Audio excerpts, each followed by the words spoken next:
Scramble is brought to you by Nashville Toyota North, State Farm Hendersonville agent Lauren Tullis, and Double Dogs Gallatin. Call or text the Sunday Morning Scramble, 615-844-5600. 615-844-5600. Now, here are your hosts of the Sunday Morning Scramble, Super Bowl champion Cory Harris and Air Force veteran and coaching legend Greg Tonges. Good morning to everybody listening, and welcome to the Sunday Morning Scramble. Scramble. I don't know why I say it like that, but I like that. It fires me up a little bit. And then I just start thinking about scrambled eggs. But this is SMS, the Sunday Morning Scramble here. And we are super excited to be here on Nashville Sports Radio. We're everywhere. You can go to YouTube, Facebook, Twitter, Twitch, X, whatever you want to call it. For Twitter, X, Twitter, I don't know. I'm confused at this point. I don't even know what Twitch is. But I call it the artist formerly known as Twitter now. I like that. I like that a lot. Let's go with that. And you just heard a new voice in here because Cory is off and about today. I'm sure we're going to get a call in from Dave, but I have Mike Patton in the house today from touring the AFC South. He's also a writer, a columnist. So, Mike, we're excited to have you in the show today. You're going to be with me for 2 hours. I don't know if you'll be able to handle that with me. I'll pace myself. We're glad you're here, man. We got a lot to talk about, don't we? Yeah, we definitely do. A lot of action around Nashville and involving teams. Yeah, well. For sure. Yeah, I mean, you got the Titans, of course, coming up. You know, we cover all sports here. We mainly be covering football for, since we started the show back in August. But, we're going to start to shift some gears into the NBA, some things we need to talk about. Draymond Green, the bully that he is. We'll talk about him a little bit. And we'll talk Memphis Grizzlies, who were off to their worst start in franchise history after finishing a 2 seed last year. Thank you, Ja Morant, and all Memphis Grizzlies fans. I'm sure you have the same sentiment. So we'll talk that. We'll talk all kinds of fun things. The phone lines are open right now, so we want your calls to give your input, because not everything we say might be right. But it doesn't matter if we're right or wrong. But we want you to call in and let us know your thoughts, because you're our good friends. You're a part of the show, 615-844-5600. That's 615-844-5600. And we are going to get fired up here for the show. Like I said, we've got all kinds of NBA talk, NFL talk, college football talk. And I miss my brother from another mother, Cory Harris. He's out there somewhere. I'm sure he's going to be calling in to be with us on these calls. Again, 615-844-5600. You're our good friends. Let's go. Let's get this show started, and let's set a record again this week for phone calls. And just so you know, I didn't know this. I don't know if you know this, Mike, but this station, WNSR, Nashville Sports Radio, is the only 24-hour sports talk station affiliated with CBS Sports, 24 hours a day, every single day. So I thought that's kind of cool that we're on it. Awesome. This morning. And of course, we've got Titans and Jaguars. Oh boy, must-win situation in my opinion. And also at 9:10, we're going to talk Titans and Jaguars with Anthony Wiggins, who is from the Locked On Jaguars podcast. He's an Air Force veteran like I am, and a Jaguars podcaster. So we're going to have fun with him in the second hour. But right now I want to start off and talk about an incident that happened in the NBA. And, the Golden State Warriors have obviously been a dynasty. I mean, they just have. For many, many years. They fell off a little bit when injuries crept in and Kevin Durant left. But in general, they have been, a great franchise. Steve Kerr there, and probably the best shooter of all time. I would assume, I can't think of anybody else that's a better shooter than Seth Curry. But, something happened in incident. I'm a rumbler and a stumbler and a grumbler, okay, when it comes to sports. And when I play basketball, which I can't play anymore because I can't run, I kind of can play. I can just stand there. I can still shoot, though. But the thing that, and I like it. So I'm an 80s basketball fan, right? And back in the 80s, there was a fight every night. Mm-hmm. I mean, every single night there was a fight on an NBA court, and I loved it. I mean, when you had, Kevin McHale and Larry Bird and Magic Johnson and Michael Jordan, and, you had all those teams, when you go back and look, like a Dennis Rodman, Bill Laimbeer, go back in those, they had enforcers. Yes. They had enforcers.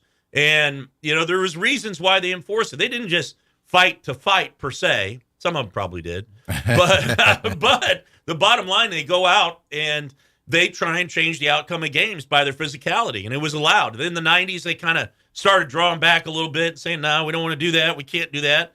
Let's change the NBA." And now in the 2000s, if you jump in from the bench or things like that, you're going to get suspended. Right. Okay. And, the incident the other night with Rudy Gobert where, a tiff. There's no European football games today, but I'm still working on my English accent. They get into it. Okay. A couple guys get into it. Then a couple more guys get into it. And from behind, Rudy Gobert reaches around and essentially tries to Draymond Green reaches around and essentially tries to rip Rudy Gobert's head off by putting him in a headlock. I've seen this before back in the 80s. I mean, I've seen it.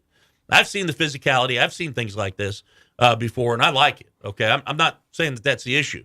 But Draymond Green, to me, and he's the obvious enforcer. He's a good ball player, He's, I don't know if he's a Hall of Famer. Maybe that's. He definitely will be a Hall of Famer. Yeah, I mean that's definitely something that he'll probably have. A lot of those guys from the Golden State Warriors teams have the opportunity to be a Hall of Famers. But for me, and then he gets suspended 5 games. Right. To me, that's a little slap on the wrist. Do you? I mean, didn't you? It was a pretty intense around the neck grab. I would say this.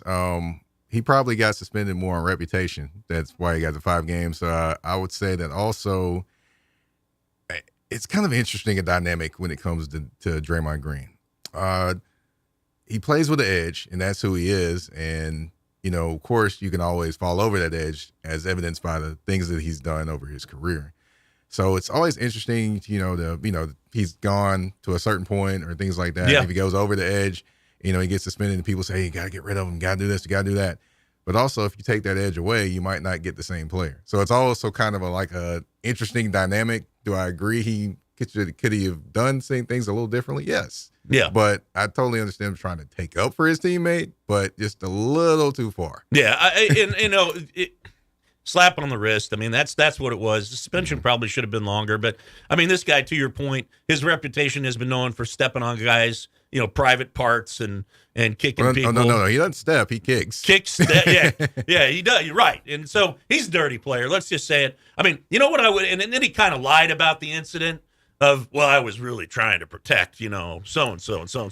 Man, just say it. Just say it. I'm a dirty player, and I wanted to rip his head off. Who cares? Well, he's definitely not going to say that. But, no, I know, but I want him to. But I will say that one thing that he's going to be fiercely loyal to his team. That's one thing you're not going to question about him. No.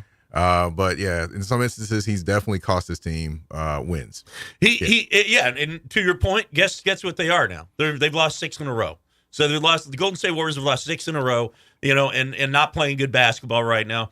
I would love to have I think every team out there would love to have a Draymond Green on their team, an enforcer, and I like it. So, but Golden State lost 6 in a row. Memphis Grizzlies, our NBA team here in the state of Tennessee, was off to their worst start in franchise history. They won a couple games since, but thank you, Ja Morant. I mean, that's right. I mean, I would say Ja Morant, but you also have to put the onus on the organization because the organization essentially put.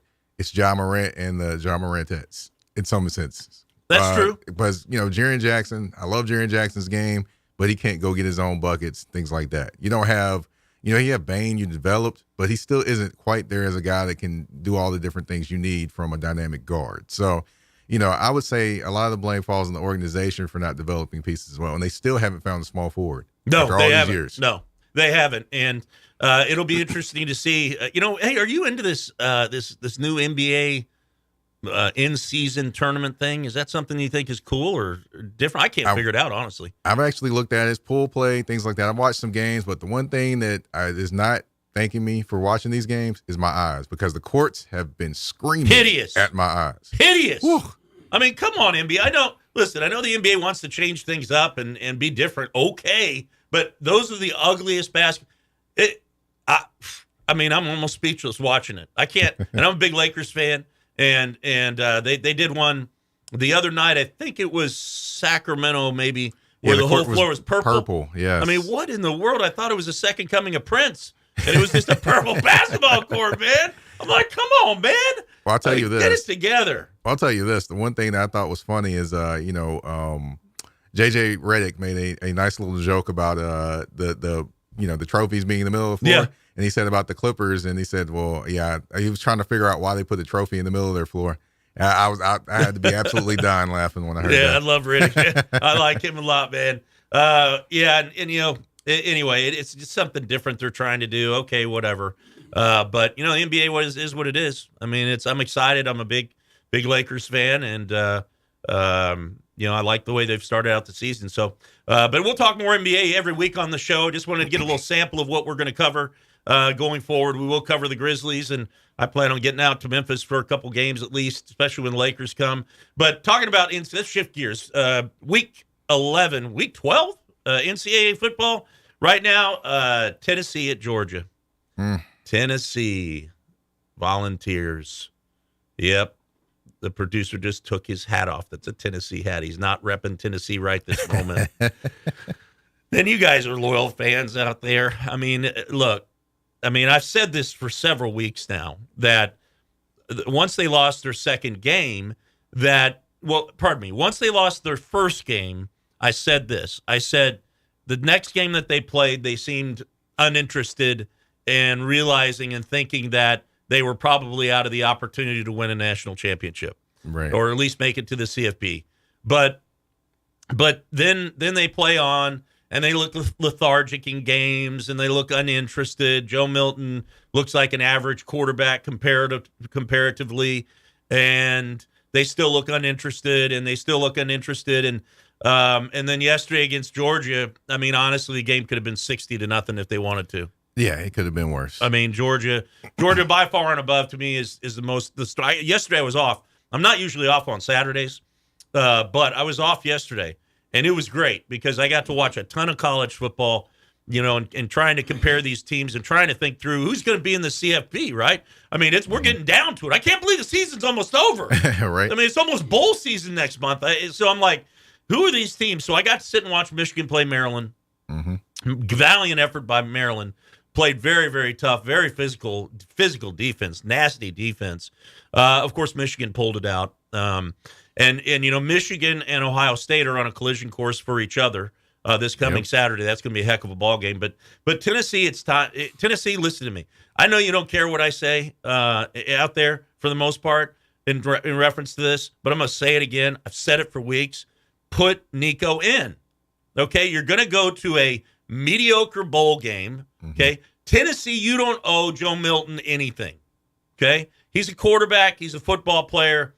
I'm sure he wants to play, one or two more games, whatever. Okay, but Nico is the quarterback that you picked throughout the entire nation, and that picked Tennessee to come out of Long Beach Poly, powerhouse team on the West Coast, to come and play football. And if you haven't watched his film and video, what's amazing? I mean, he put him in. Why didn't they put him in yesterday? What's your thoughts on that, Mike? The only thing I can think of is, hey, maybe they want to save his red shirt. Maybe play him as a red shirt freshman as opposed to a freshman. Yeah, maybe. I can think of. Yeah, but, he hasn't played in enough games to actually be like, okay, cool, he's burned his red shirt year. Right. So he could be a red shirt freshman next year and go out there and play. That's true. So if he plays. It's 4 games. Yeah, so he could play the next game in the bowl game and still be a redshirt, I think. I believe so. I'm not sure if he played in a couple other games. I think he played in one of the blowouts, or one or two of the blowouts. So he's right there. He's right there at it. Actually. He played against. He played in the second half against UConn. Okay. Yeah, he played a quarter or so there, threw a touchdown pass. But it's time for Nico. I mean, what you got? Can I say something? Yes, you can. I'm Damon King. This is Damon King. I like the last name. The King is in the house. You talking UT? It woke me up. No. Well, I was going to comment on Nico. I agree with you. I think they're holding him. He still has his redshirt status available. But I think one of the problems is they're scared if Joe. That's what Coach said. If Joe gets hurt, then they got to put Nico in. They don't want him to get hurt because that only person they have left is Gaston Moore. That's the comment they made. But I agree with you, though. I think it's time for Nico. I think most everybody's just kind of like, let's just put Nico in. And, Joe's just kind of glad because I think he's trying to keep from hurting his feelings, the coach is. Yeah. Because he came in after Hendon and had to sit behind Hendon and, And I talked to some coaches who used to coach up there. They said that he just don't have it, but Heupel them kind of feel obligated to him. So. Okay, so he's got it. He's got one it. He's got that arm. But he doesn't have a curveball or a changeup or anything. I mean, of he that threw nature. some passes yesterday. It was 2 of them that could have been touchdowns. Yeah. And then the receivers don't catch. If you don't have Brew McCoy, you don't have Cedric Tillman no more. You don't have Brew McCoy. Yep. You don't have Jalen Hyatt. They're all gone. I mean, and by the way, 2 things that you mentioned that I want to bring up. The King has spoken, by the way. The King has spoken. Producer Okay, King. I'm back. No, you're good. The thing that 2 things you said is about Heupel owing and being concerned about Milton's feelings, screw feelings. Okay, I've been a football coach for 20 years, and I never cared about feelings. The only feelings I had was about feelings that I cared about my players, right? And I cared about them. But my feelings weren't going to dictate if I was going to play somebody that I thought could help us be better, okay? And that's what Heupel and that's what Tennessee fans need to understand is last year the reason Joe Milton didn't play was why? Because Hendon Hooker is better, and he proved that. I mean, he gave us one of the most exciting Tennessee seasons in Tennessee history, really. One of the best, top 10 probably, top 15. Yeah, he's up there. And the bottom line is feelings have to go bye-bye when it comes to who you're going to put in the spots to play, especially quarterback. Right. But in general, everybody. I just didn't have those feelings. And, you think Nick Saban has feelings? No. No. I mean, he might, but... He had some wrong feelings to start the season, in my opinion, but that's another story. They started it. Well, they started looked horrible. I watched the first game back, man. I can't believe the season's going so fast. But, and then what did he do over the next couple weeks? Benched the starter. Yeah. And went to a different quarterback. Guess what that quarterback now has done? God, I can't remember his last name now. Jalen Milroe. Yeah, Jalen Milroe. Now what's he look like? Yeah. I'm of the opinion that I think he should have rode it through with him. But, hey, that's just me. But, you definitely, when it comes to feelings and it comes to things like that, you have to definitely put the team first in terms of being a coach, or you'll be putting yourself first on the firing line. Exactly.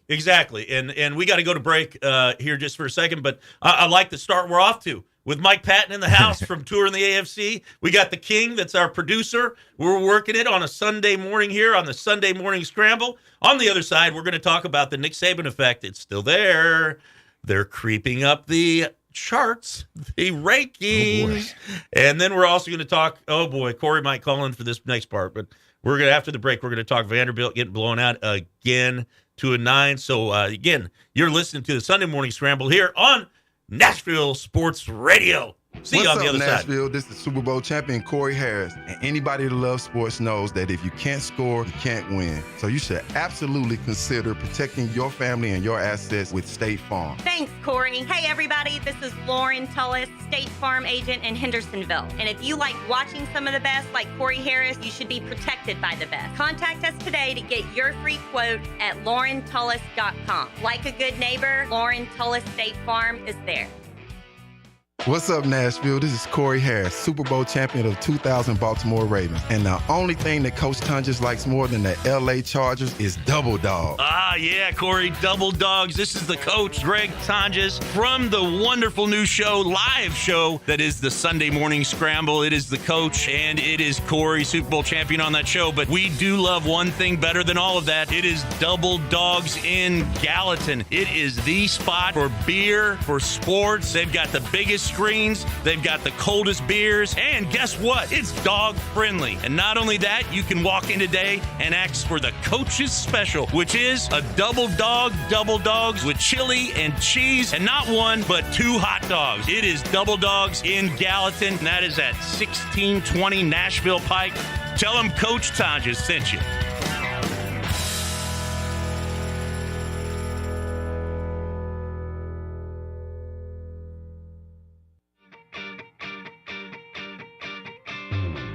This is Cory Harris, SEC legend, Super Bowl champion.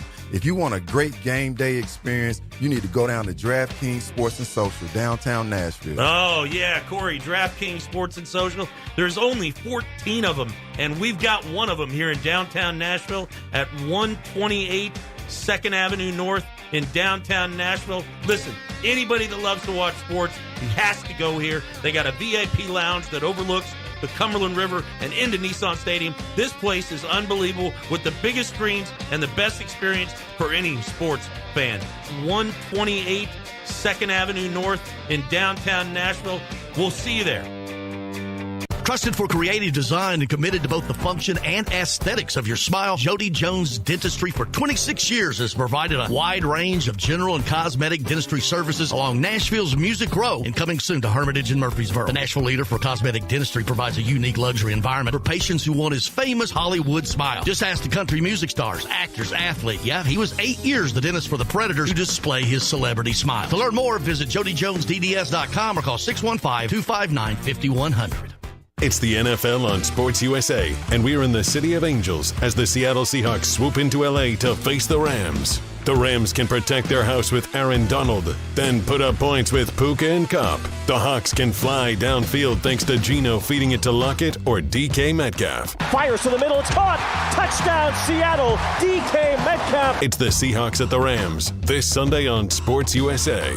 Coverage begins at 3 p.m. on WNSR, Nashville Sports Radio.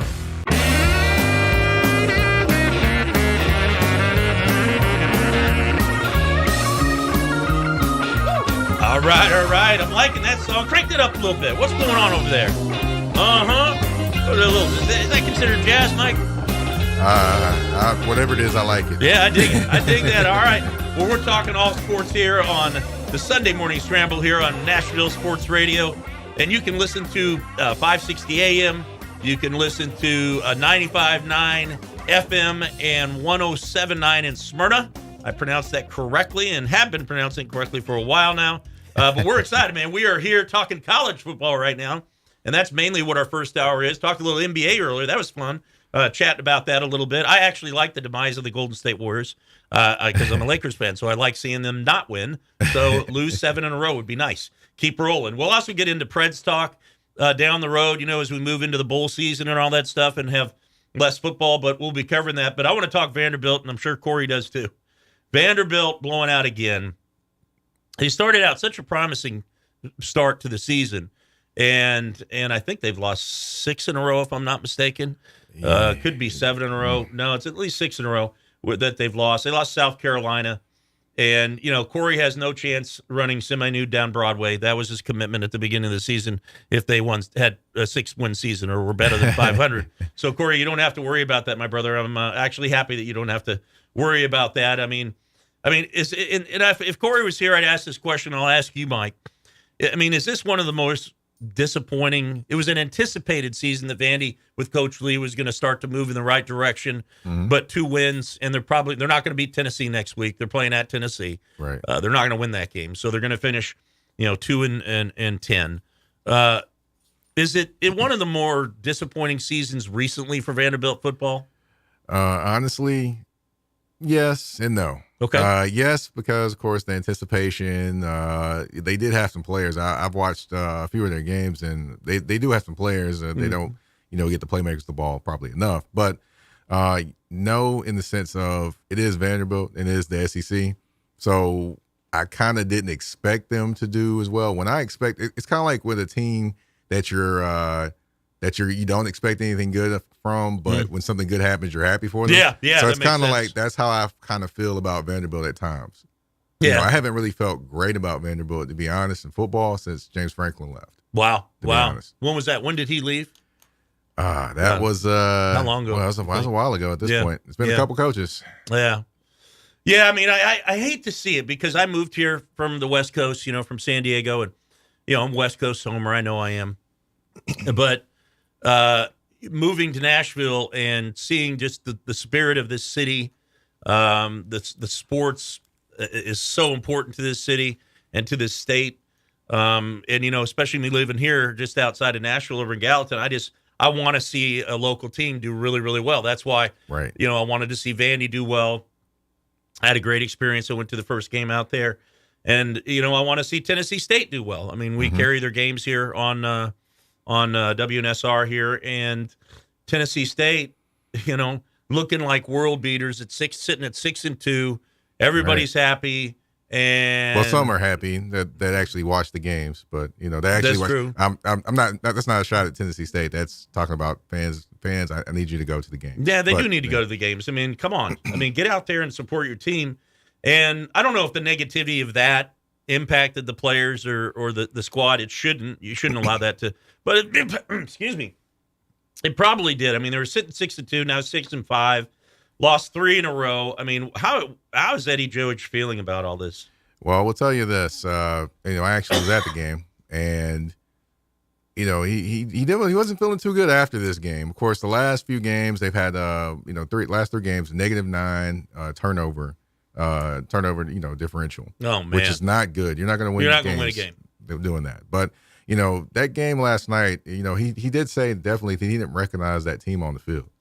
Wow. And that's your team, Eddie. It was frustrating that I understood what he was saying in terms of that. And, is that exactly what he said? Yeah, he didn't recognize the team on the field. Yeah. That's a problem as a coach. It's frustrating. I mean, I've had that in 20 years. I'm sure that I've had situations where lost a couple games and I'm like, man, who's that? Right. But you also have to look in the mirror. Right. Oh, he did actually. He took the responsibility of that too. Okay. So he also said that too. So he said he didn't recognize the team on the field on yesterday, but he also took the responsibility of they obviously weren't ready to play. That's basically what he said. Yeah. Well, it's obviously weren't ready to play, and they haven't been ready to play for 3 weeks. I mean, I'll tell you this: the last couple games they have been before this one. Because they've actually came back in the second half and either tied the game or something like that and fought back in the second half. This game, it just seemed like after halftime, it was the continuation of the first half. So that's where I think the difference was in this one. So it's almost like it's almost like they play like the season was already over. And they're like, well, that was it. We have a first winning season since 2017, and that's what we have. But I will say, in the positives, they actually have first winning season since 2017. Okay, well, that's progress. So it's some progress, but, I know Eddie wants to be better. And, of course, he talked about that, the recruiting and getting people in and things like that. So, definitely baby steps are happening. But, of course, want to see him even do even better. Of course, being where they were at 6-2 at one point. Yeah, I mean, as a coach, again, I look at it from his perspective. I sure want him to do well, and I sure want Tennessee State to do well. Again, another local team. But, yeah, as a coach, if you start out really strong and you win 6 or 8 games, you've got a whole different mindset. The whole team has a different mindset. And then you might take a beatdown, or a loss or whatever, right? Mm-hmm. Okay, then it's time to get back up, brush your shoes off and go play again. And they just couldn't manage it the last 2 games, and losing 3 in a row is just brutal. And, I hate to say it. Like I said, I love the nature of sports in the state of Tennessee. And just the excitement and the passion that fans have here. Mm-hmm. In Los Angeles, out in Southern California, out here, you see people in UT stuff everywhere. Mm-hmm. I mean, everywhere. And even Vandy stuff everywhere. Or other SECs everywhere, right? Mm-hmm. Now, out there, the defunct Pac-12, back in the day, Pac-10, that you don't see that. Mm-hmm. You don't see that fandom that they have out there. And, oh, by the way, who would want to have that fandom over what's happened to the University of Southern California? And Caleb Williams, just a total disaster of a season for SC. No defense at all. None. Well, there's not usually much defense in the Pac-12 anyway. That's true. I mean, and but it's going to be interesting to see these teams, as they're leaving and coming out to the southeast and to this area of the country. Go ahead. What's going to be the funny part is now you've got those 2 teams that are still there in Oregon State and Washington State. Yeah. They're going to be able to function as a conference for some reason. I have no idea how the NCAA is going to do this, but they're going to allow them to function as a conference next season. The NCAA shouldn't allow it to happen. I have no idea how that's going to happen. They should, those just make them 2 independents and call it a day. Or have them join the Mountain West. Yeah. I mean, just join the Mountain West, out there or something, because those 2 teams haven't been good. I mean, consistently. Oregon State's good this year. They put up a heck of a game last night against Washington. I loved it that I got to watch so much football all day yesterday. I was in heaven, bro. It was like, wow, this is awesome. I need to start calling in sick or something every Saturday. No, man, I love where I work over at Rhythm CDJR. Shout out to you guys. Shout out to Philip, our general sales manager over there. But moving forward, here's what we have. We're getting very, very, very close to the end of the season, and we're getting very, very close to a committee for the CFP that's going to meet and try and make decisions as to who the final 4 teams are going to be that are going to compete for a national championship. This is the last time we'll ever have this conversation, by the way, because next year we go to a 12-team format, a playoff. Oh, boy. Next season. So this is the last season we're going to communicate about a 4-team playoff in the CFP, and next year we go to a 12-team. So that's I'm excited about that. That's a whole nother conversation for another day. But the conversation for today is, here's your rankings as we sit and some of the results. So you have Georgia number 1. Mm-hmm.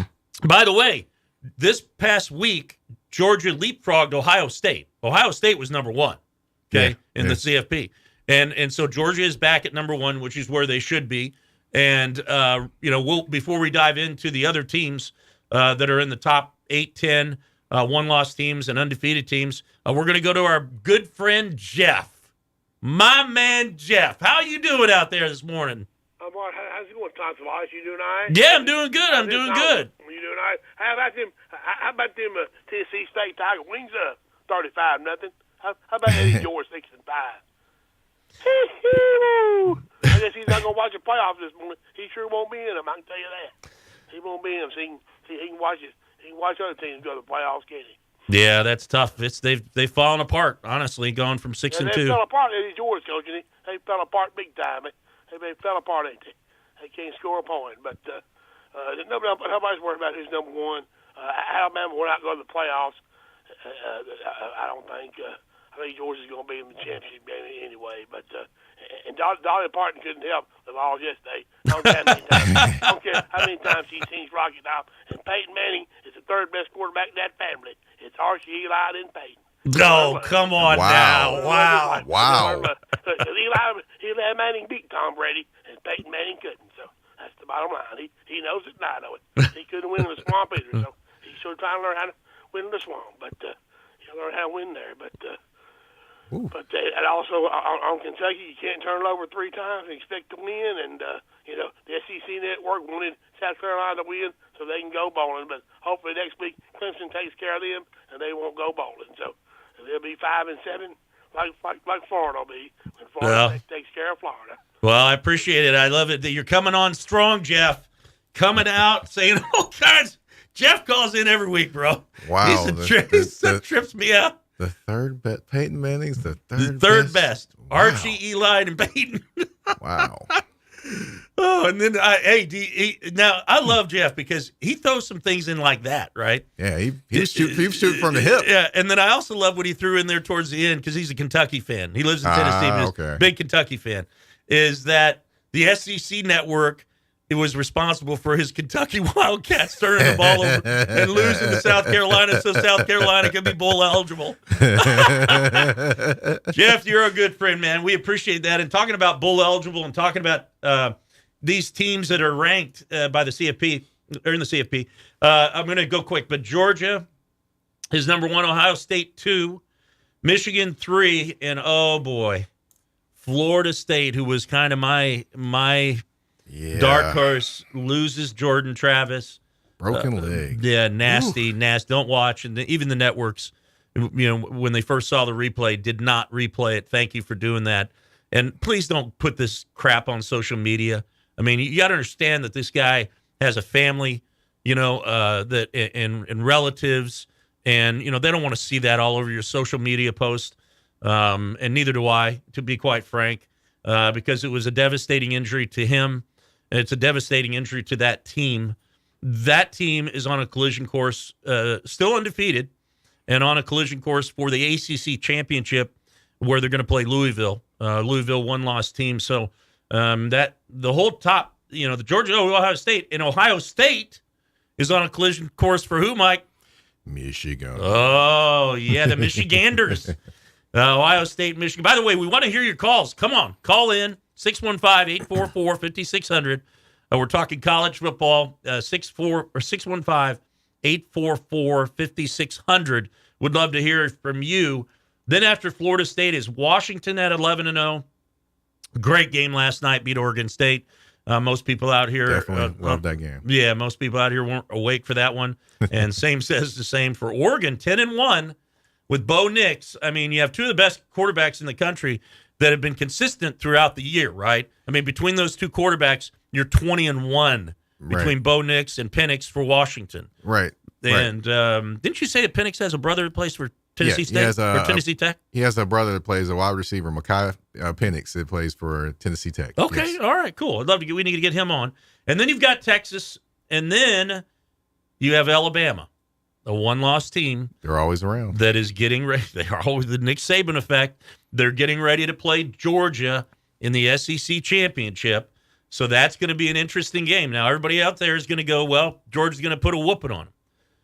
The Nick Saban effect is still there. They're like the Jason Voorhees of college football. You can just run and run and run and run, and Jason's going to slowly walk in. No matter how fast you run. No matter how fast you run, you're right. So you got Alabama just with their binoculars towards the top 4. Because I'm just going to say it right now, Louisville's going to beat Florida State without a quarterback. Yeah, I definitely think so. They are.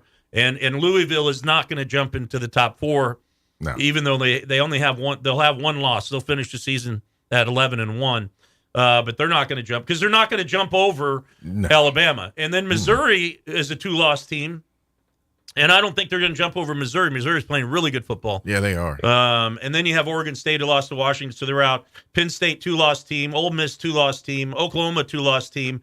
I mean, is there any of those 2-loss teams that even have as a chance? Or here, I want to swing this to you, Mike.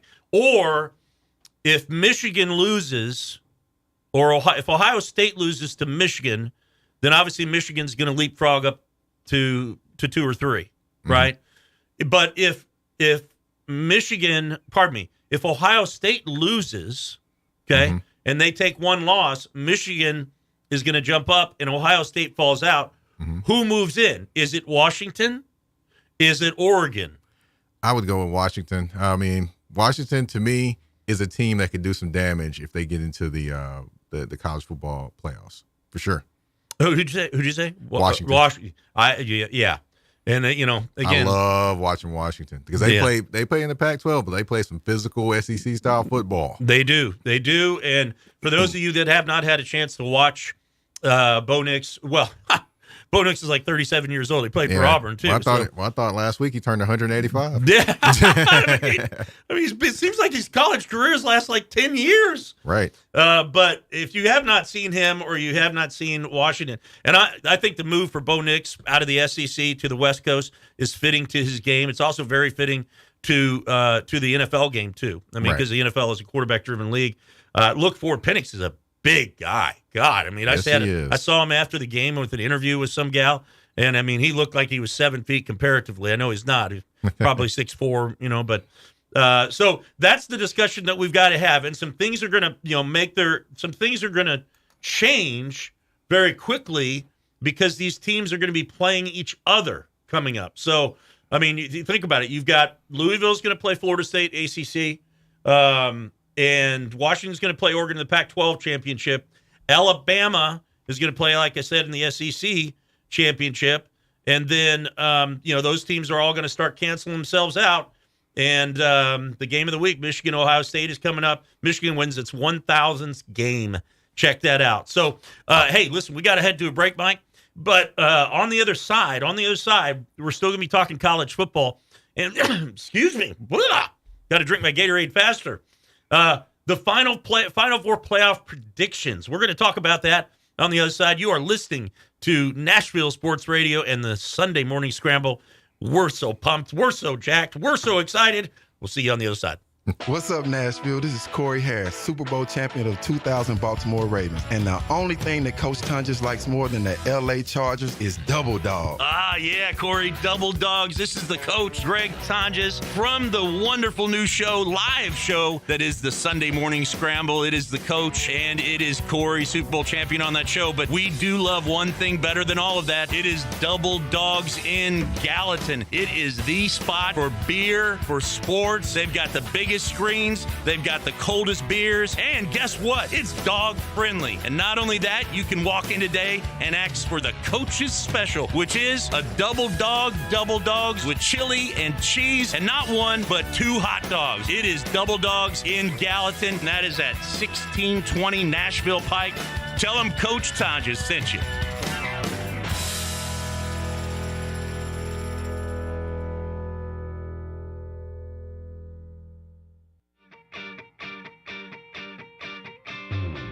This is Cory Harris, SEC legend, Super Bowl champion. If you want a great game day experience, you need to go down to DraftKings Sports and Social, downtown Nashville. Oh, yeah, Cory, DraftKings Sports and Social. There's only 14 of them, and we've got one of them here in downtown Nashville at 128 2nd Avenue North in downtown Nashville. Listen, anybody that loves to watch sports, he has to go here. They got a VIP lounge that overlooks the Cumberland River and into Nissan Stadium. This place is unbelievable with the biggest screens and the best experience for any sports fan. 128 2nd Avenue North in downtown Nashville. We'll see you there. I've got a unique vacation idea for you that's right here in the United States. If you're ready for a vacation that's fun and downright affordable, listen up. It's driving distance for many of you, so no planes, no airline delays, no hassles. It's Branson, Missouri, the entertainment capital of the Midwest. Live music for everyone. Branson has 3 beautiful, enormous lakes, water attractions, live shows, great food, and tons of entertainment. It's a perfect vacation for you and your family, or if you're retired and you want to have a great time. And you can stay in Branson for as low as $99 a night. Please understand, this is not a timeshare offer. It's a real vacation for as little as $99 a night. We've got a free vacation guide we want to send you right now. All you have to do is call for complete details. Get your free Branson, Missouri guide right now by calling this number. 800-413-3953. 800-413-3953. 800-413-3953. That's 800-413-3953. What's up, Nashville? This is Super Bowl champion Cory Harris. And anybody that loves sports knows that if you can't score, you can't win. So you should absolutely consider protecting your family and your assets with State Farm. Thanks, Cory. Hey, everybody. This is Lauren Tullis, State Farm agent in Hendersonville. And if you like watching some of the best, like Cory Harris, you should be protected by the best. Contact us today to get your free quote at laurentullis.com. Like a good neighbor, Lauren Tullis State Farm is there. It's a Bill King Show. We are college football centric. That is the sun that warms our planet that we live on. Our planet actually isn't flat or round. It's an oblong spheroid. And we are here to proselytize about it, edify it every day on this here radio show. Weekday mornings beginning at 6 on Sports Radio 560 on 95.9 FM.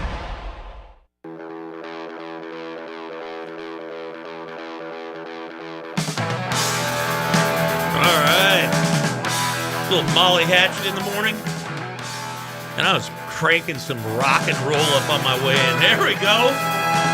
The king, the producer, keeping my music rocking and rolling, baby. Here on a Sunday morning with the Sunday Morning Scramble and my special guest, Mike Patton, in the house from touring the AFC South, which we're going to get into the AFC South here in an hour or two.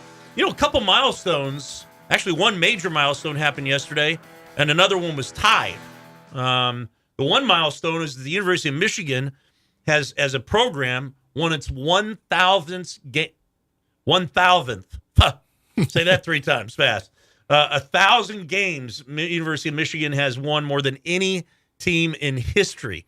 That's major, isn't it? It's major. I wonder where Jim Harbaugh was watching it from. He was actually, so they actually mentioned that he was at the team hotel.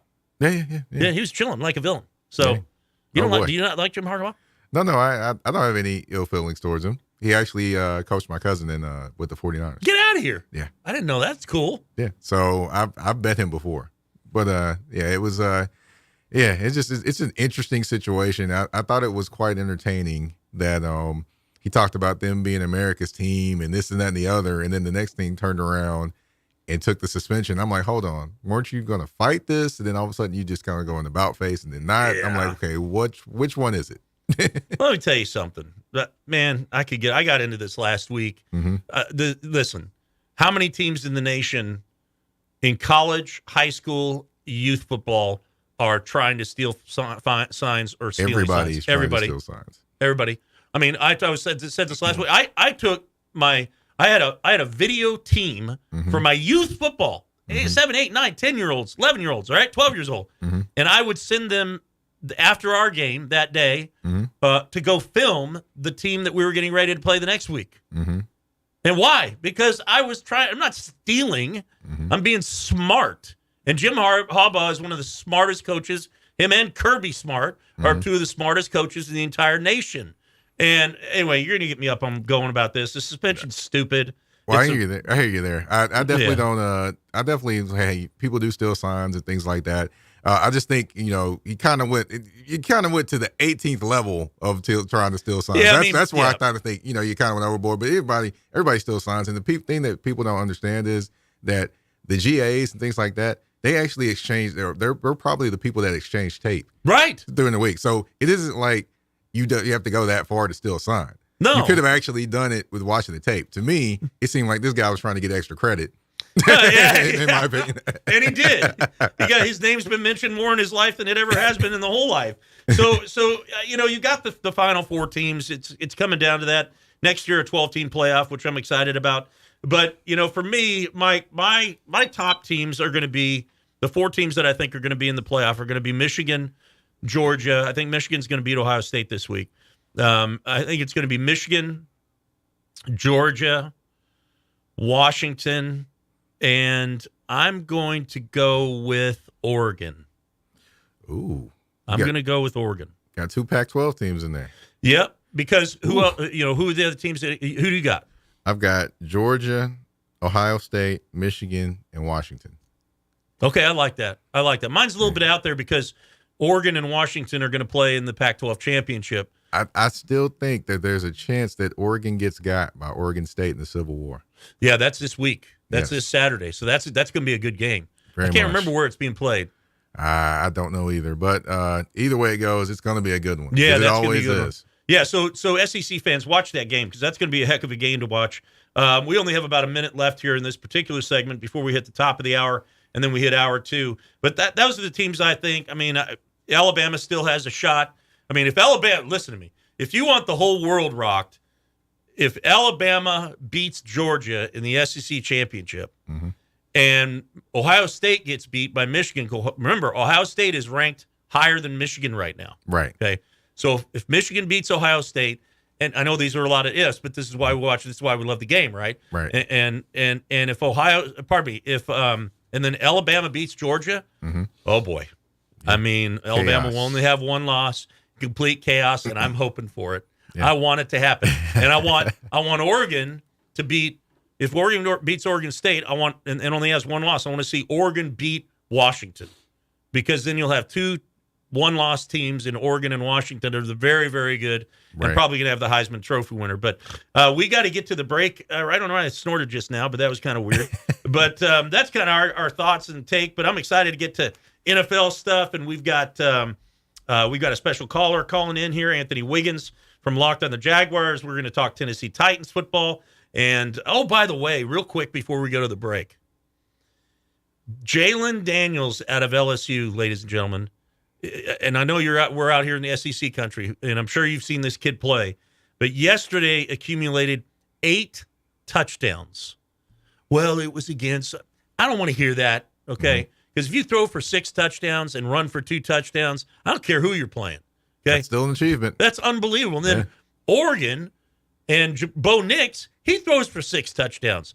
You have 2 Pac-12 quarterbacks that accumulated 14 touchdowns for their teams. Right. What the heck is going on? Offensive explosion. Man, alive. You tell me. So, but on the other side, we're going to hit it. Our Usher segment is coming up because Usher is playing at the Super Bowl this year. I'm super excited about that. But we are going to get into Jaguars and Titans. I love the matchup. It's going to be a good game. Excited to see Will out there. But we will see you on the side. You're listening to Nashville Sports Radio on 95.9, 560 AM, 107.9 Smyrna, all over the place and all over social media. We are the Sunday Morning Scramble. See you on the other side.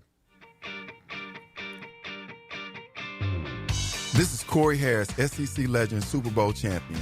If you want a great game day experience, you need to go down to DraftKings Sports and Social, downtown Nashville. Oh, yeah, Cory, DraftKings Sports and Social. There's only 14 of them, and we've got one of them here in downtown Nashville at 128 2nd Avenue North in downtown Nashville. Listen, anybody that loves to watch sports, he has to go here. They got a VIP lounge that overlooks the Cumberland River, and into Nissan Stadium. This place is unbelievable with the biggest screens and the best experience for any sports fan.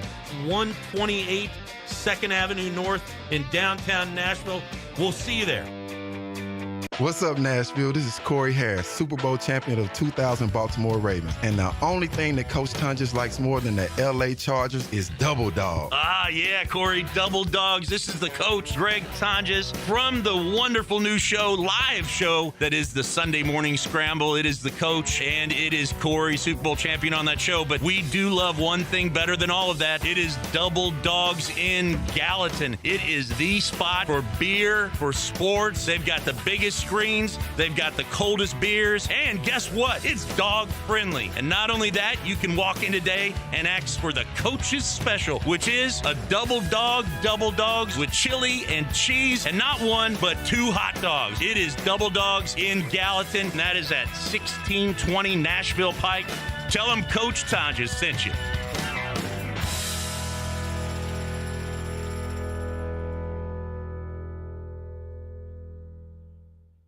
Have you ever met a single person in your life that enjoys paying taxes? No, no one does. If you can't sleep at night because you have a huge problem with the IRS, I've got some free advice for you. This service is strictly limited to individuals that owe the IRS $10,000 or more in back taxes. And if you qualify, we can guarantee that you won't be writing a big fat check to the IRS, or our services cost you nothing.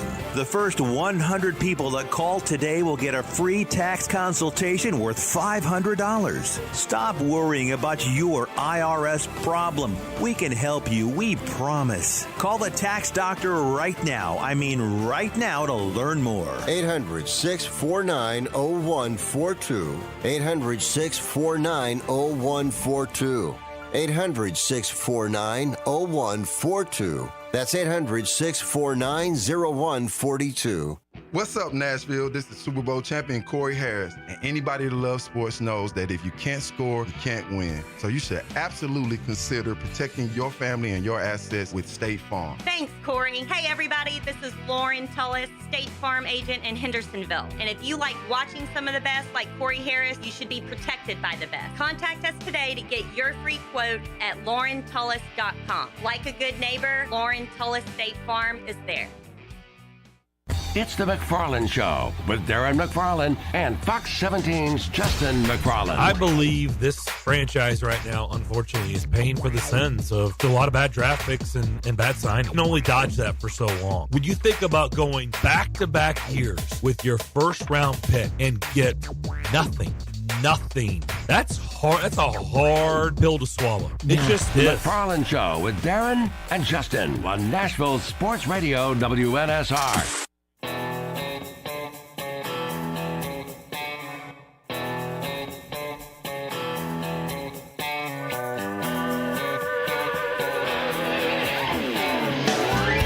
All right. Welcome, everyone.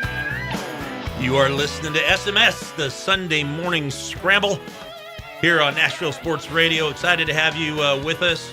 By the way, our live feed on Facebook, it says it's not us, but it is us. So if you usually listen on Facebook, we are live on Facebook. It doesn't say my name or Coach's name or Cory's name, but that's okay because we are there. You can still listen. I know a lot of you listen on Facebook, and I sent a message out about 2 hours ago saying that. But speaking of the time, it is almost 9 o'clock, about 3 hours from kickoff of NFL Sunday. Yeah, I mean, the Titans at the Jaguars, probably going to be beautiful weather out there. And I'll tell you this, since the Titans have started Will Levis, I watch. Mm-hmm. I tune in. I get so excited to watch the game and watch him play, his enthusiasm, his energy. And he's ripped. I mean, I'm almost embarrassed sometimes. The guy's just cut, veins popping out everywhere, I guess that's what mayonnaise and coffee does for you. I guess so. Is that what he Is that what he drinks? Well, that was one of his things going into the draft. People were talking about him. He did a video putting mayonnaise in coffee. Oh, Lord. Yeah. I don't drink coffee. I've never drank a cup of coffee in my life. But no, he does have a sponsorship by, I think, Hellman's now. Too, everybody does. I mean, everybody does. I mean, I got to get more sponsorships for myself from somewhere. I don't know. My favorite food. Let's see. I'm going to be calling acai addiction. If you've never had that, that's really good in Hendersonville. Okay. And pizza and hot dogs. I want a hot dog spot. Well, we haven't. We've got Double Dogs. I forgot. Yeah. Double Dogs over in Gallatin. So that's Matt. Ask for the coach's special over there. That's one of our sponsors. Also, DraftKings Sports and Social, our newest sponsor. Super excited to be a part of their team. And we're going to rev up from here all the way to a Super Bowl, big Super Bowl party at DraftKings Sports and Social that you're not going to want to miss. It's going to be unbelievable. So excited about that. But yeah, we're getting ready to go with Jaguars Titans. And I asked this question because I think it's an important question to ask. And that question is there such thing as must-wins in football? And we're going to cover that on the other side. But, Mike, is there such thing as a yes or no answer? Is there such a thing as a must-win game? Yes, definitely. I like it. I'm with you. I believe that. And I'm telling you right now, we're going to talk about it on the other side. This is a must win for the Tennessee Titans. And we'll talk about that on the other side. You're listening to the Sunday Morning Scramble on Nashville Sports Radio. We'll see you on the other side.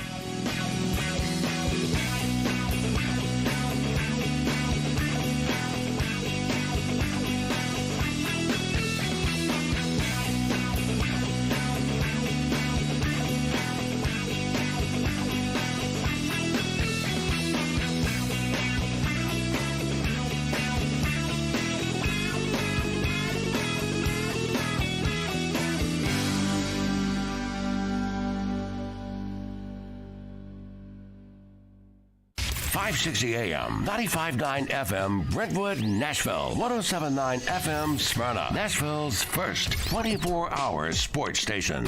WNSR, Nashville Sports Radio. ABC News, I'm Brian Clark. More than 30 premature babies have been evacuated from the Shifa Hospital in Gaza. There have been talks about a potential pause in fighting in exchange for the release of hostages being held by Hamas.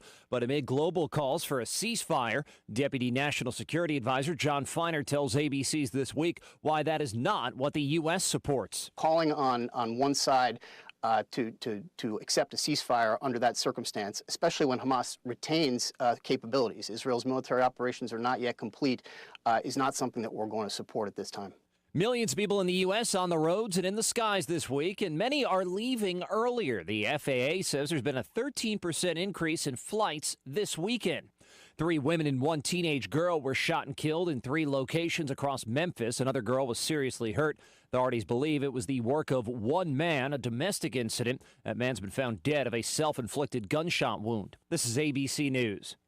If you have unfiled taxes or are in debt to the IRS, this is important news. The IRS just rolled out a new program to help struggling taxpayers more easily resolve their tax problems. It's called the Taxpayer Relief Initiative, and it opens up powerful new options for people looking to get back on the right track with the IRS. And no one knows this program like the professionals at Optima Tax Relief, America's most trusted tax resolution company. They've resolved over $1 billion in tax debt for their clients and have the expertise and experience to help you. One easy call to Optima can start the process, helping to put an end to your worries of wage garnishment, asset seizure, and other aggressive IRS actions. Make today the beginning of your fresh start with the IRS. Call the experts at Optima Tax Relief now for your free confidential consultation. Call 800-343-6460. 800-343-6460. 800-343-6460.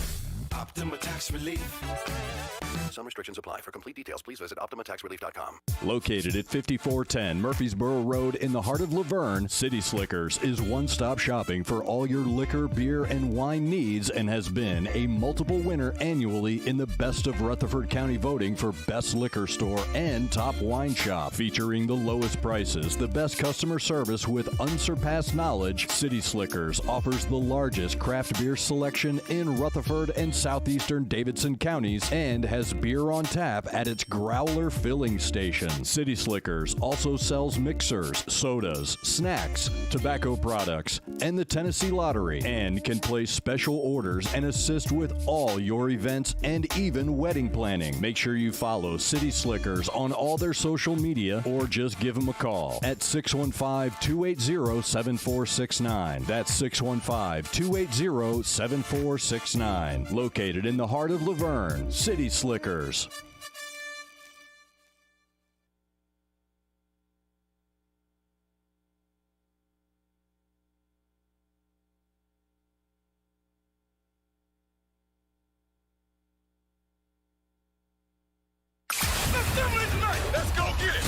Broadcasting live from the Strike and Spare Family Fun Center studios. Welcome back to the Sunday Morning Scramble, your recipe for sports to feed your sports fandom. The Sunday Morning Scramble is brought to you by Nashville Toyota North, State Farm Hendersonville agent Lauren Tullis, and Double Dogs Gallatin. Call or text the Sunday Morning Scramble 615-844-5600. 615-844-5600.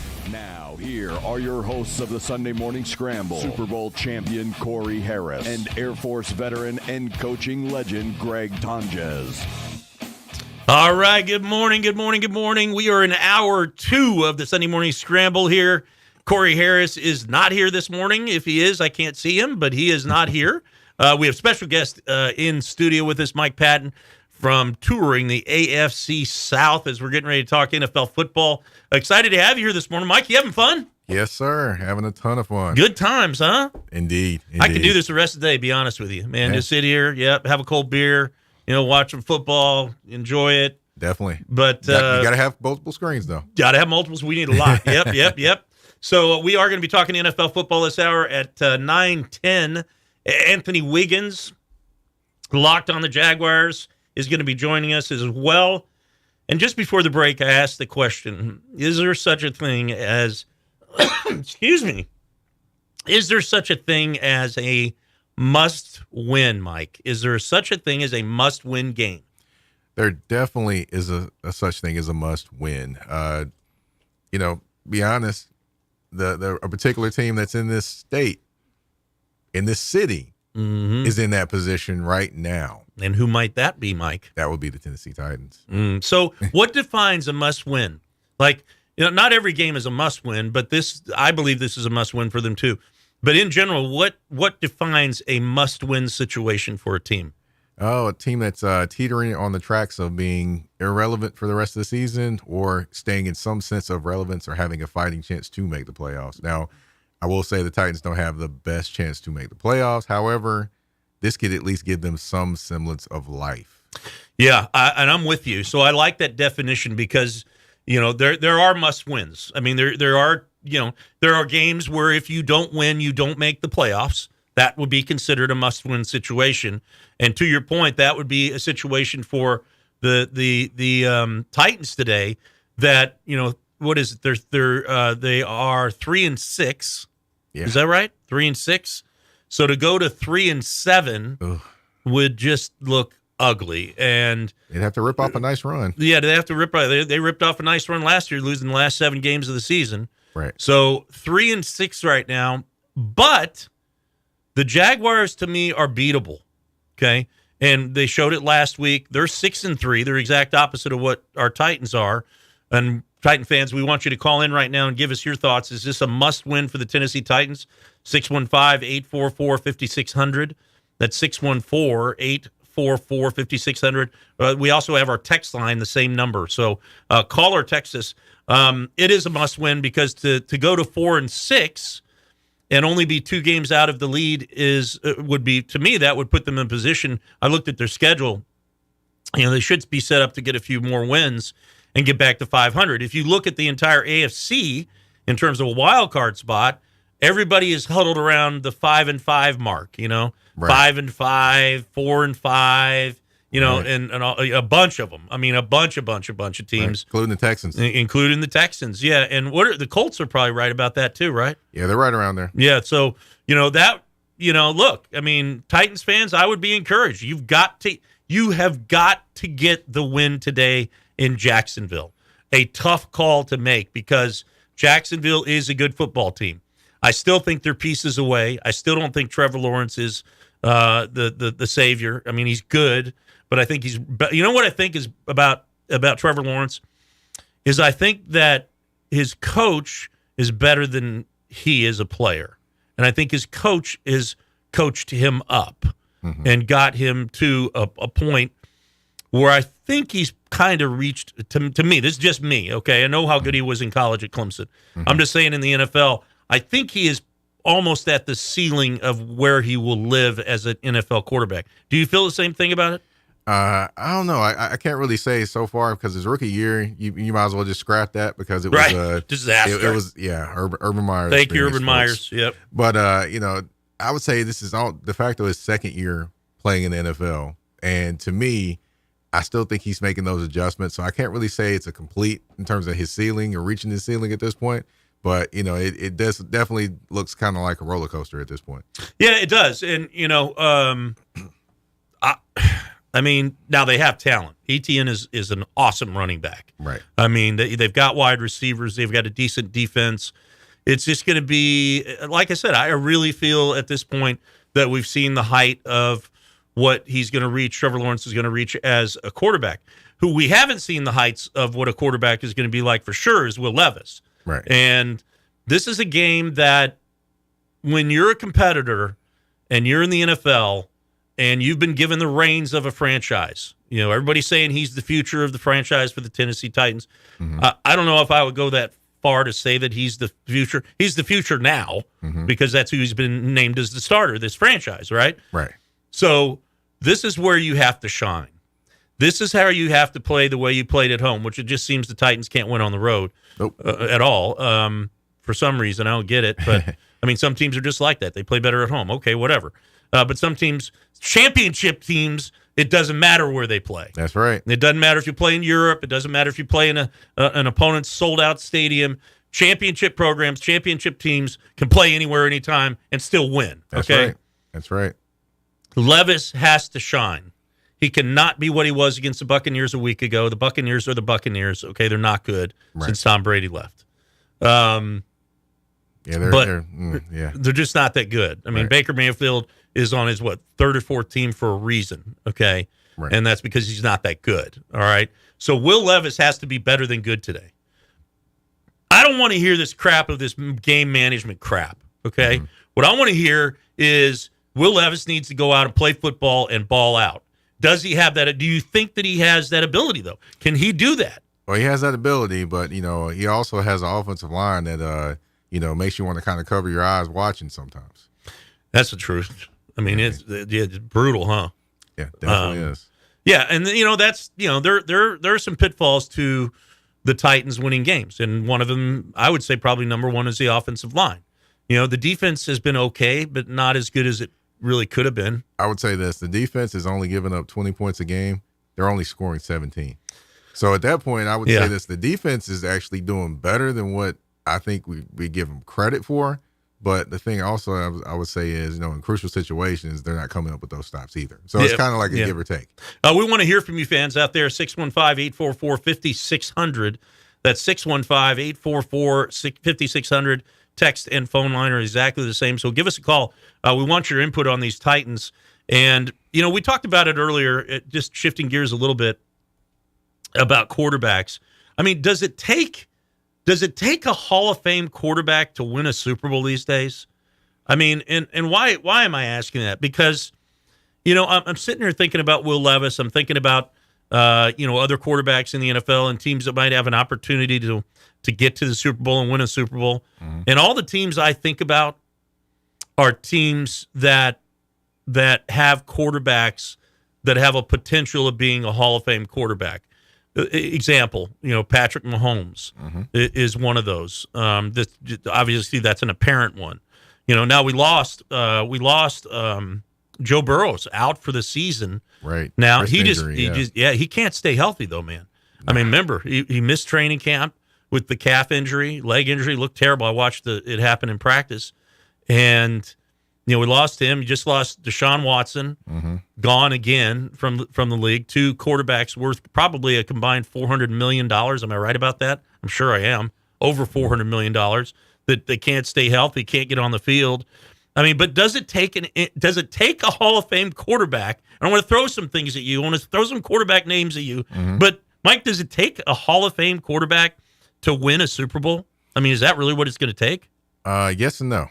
Yes, because, of course, you need a comparable quarterback and you need a talented quarterback that can actually run your offense. No, because even if having that quarterback, you still have to have a defense that's at least comparable and can stop some people to give them a chance to actually win the game. So it's kind of like a give and take situation.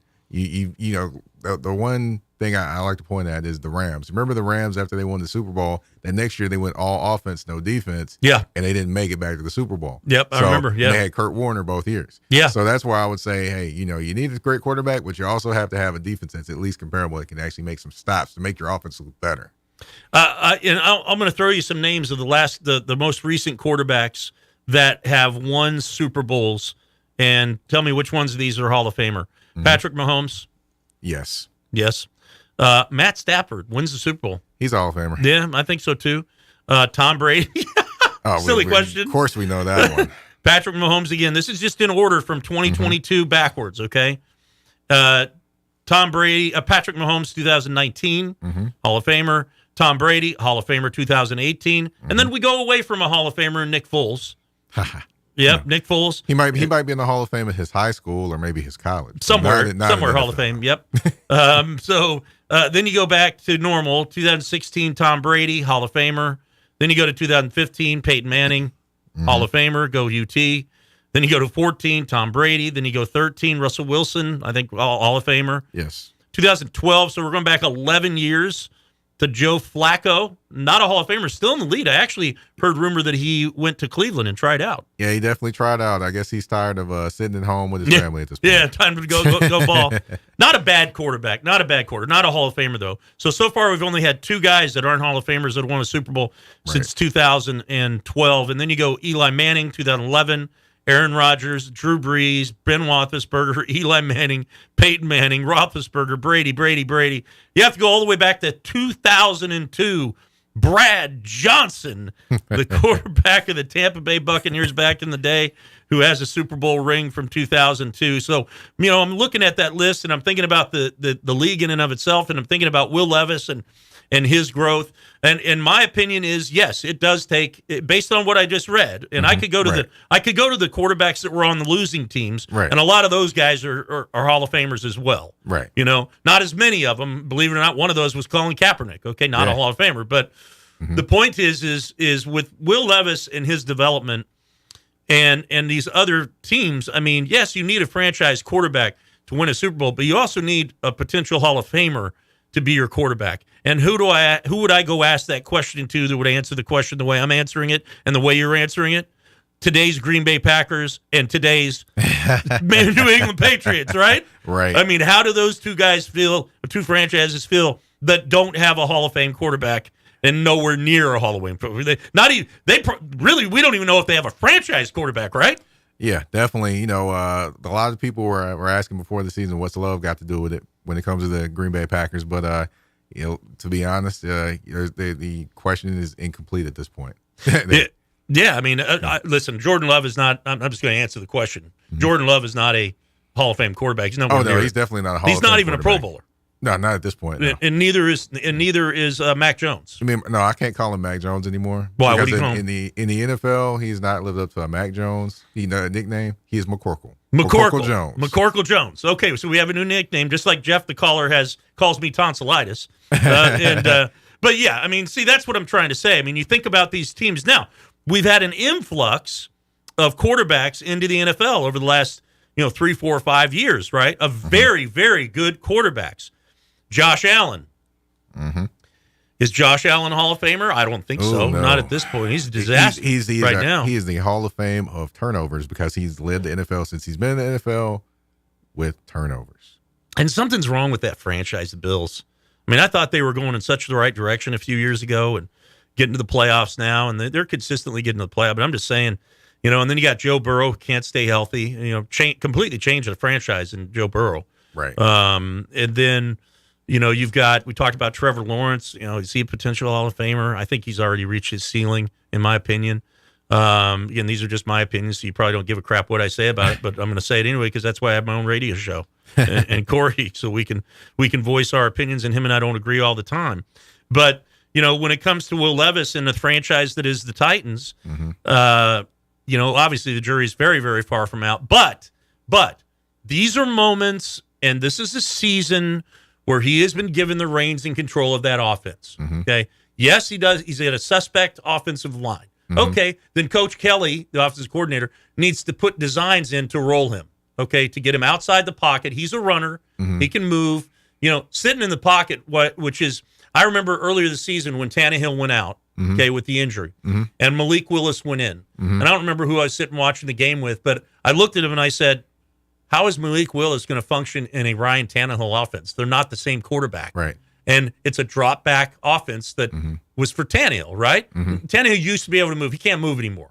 He used to be able to boot and do those naked boots and things like that. But they put Malik Willis in, and Malik Willis is just sitting there getting hammered. That's not who he is. That's not who he is. I don't think that's who Will Levis is either. I would say this, as far as this offense, of course, he is he can drop back pass and things like that. Yeah, but sure. But yeah, you definitely got to put some things in to kind of move him around, motions, things like that. But the biggest thing I think they could do to help this offense, what's that? Is to create motions. If you watch the San Francisco 49ers, yes. Now I'm not saying they have a Deebo Samuel or Christian McCaffrey. I'm not saying they have those two pieces. But the one thing they do is they move people around. Yep. And the reason why they do that is because it causes defenses to shift. It tells you what their man-to-man or zone, one. Secondly, it causes defense to shift. And when defenses shift, that helps offensive linemen create lanes. No doubt. For Derrick Henry, that would be great. Yes, yeah. And having, I want to see Spears and Henry on the field consistently on a regular basis and using the motion that they use. Motion and movement is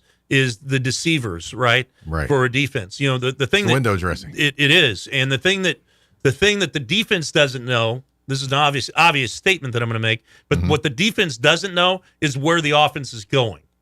Now that's obvious, right?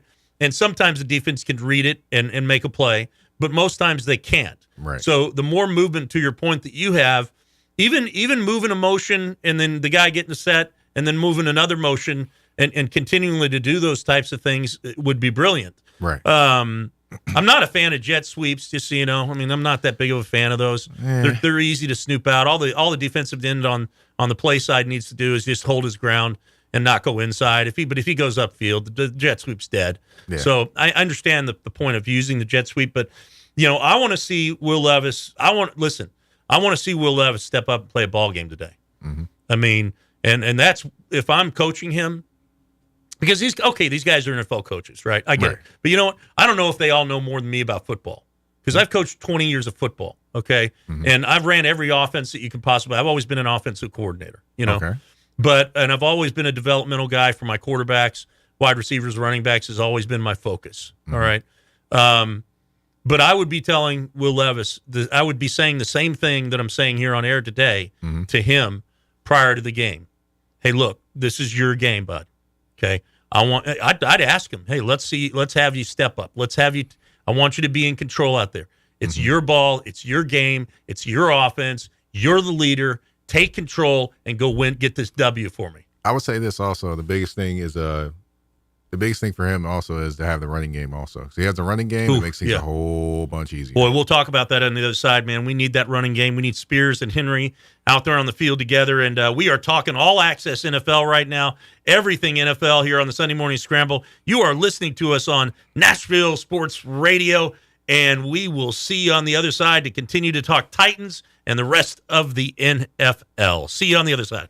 What's up, Nashville? This is Super Bowl champion Cory Harris. And anybody that loves sports knows that if you can't score, you can't win. So you should absolutely consider protecting your family and your assets with State Farm. Thanks, Cory. Hey, everybody. This is Lauren Tullis, State Farm agent in Hendersonville. And if you like watching some of the best, like Cory Harris, you should be protected by the best. Contact us today to get your free quote at laurentullis.com. Like a good neighbor, Lauren Tullis State Farm is there.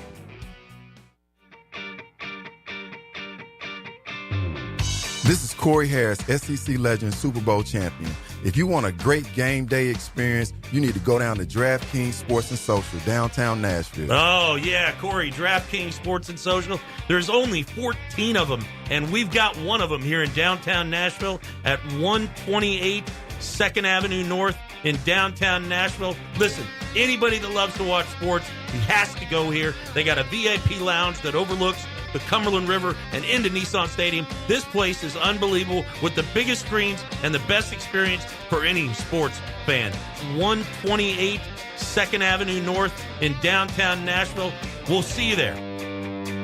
What's up, Nashville? This is Cory Harris, Super Bowl champion of 2000 Baltimore Ravens. And the only thing that Coach Tonges likes more than the LA Chargers is Double Dog. Ah, yeah, Cory, Double Dogs. This is the coach, Greg Tonges, from the wonderful new show, live show, that is the Sunday Morning Scramble. It is the coach, and it is Cory, Super Bowl champion on that show. But we do love one thing better than all of that. It is Double Dogs in Gallatin. It is the spot for beer, for sports. They've got the biggest screens, they've got the coldest beers, and guess what? It's dog friendly. And not only that, you can walk in today and ask for the coach's special, which is a double dogs with chili and cheese, and not one but 2 hot dogs. It is Double Dogs in Gallatin, and that is at 1620 Nashville Pike.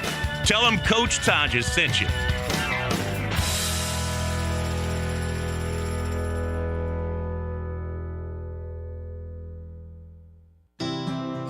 And now, Tennessee Heat and Air is reminding motorists to slow down on our roadways, keep an eye out for kids at play, and never text and drive. This message is brought to you by Tennessee Heat and Air. For all your residential or commercial heating and air repairs, maintenance, and installations, give the pros a call today at 615-856-3610. 615-856-3610. That's Tennessee Heat and Air, going the extra mile for safety. They're professionals who care.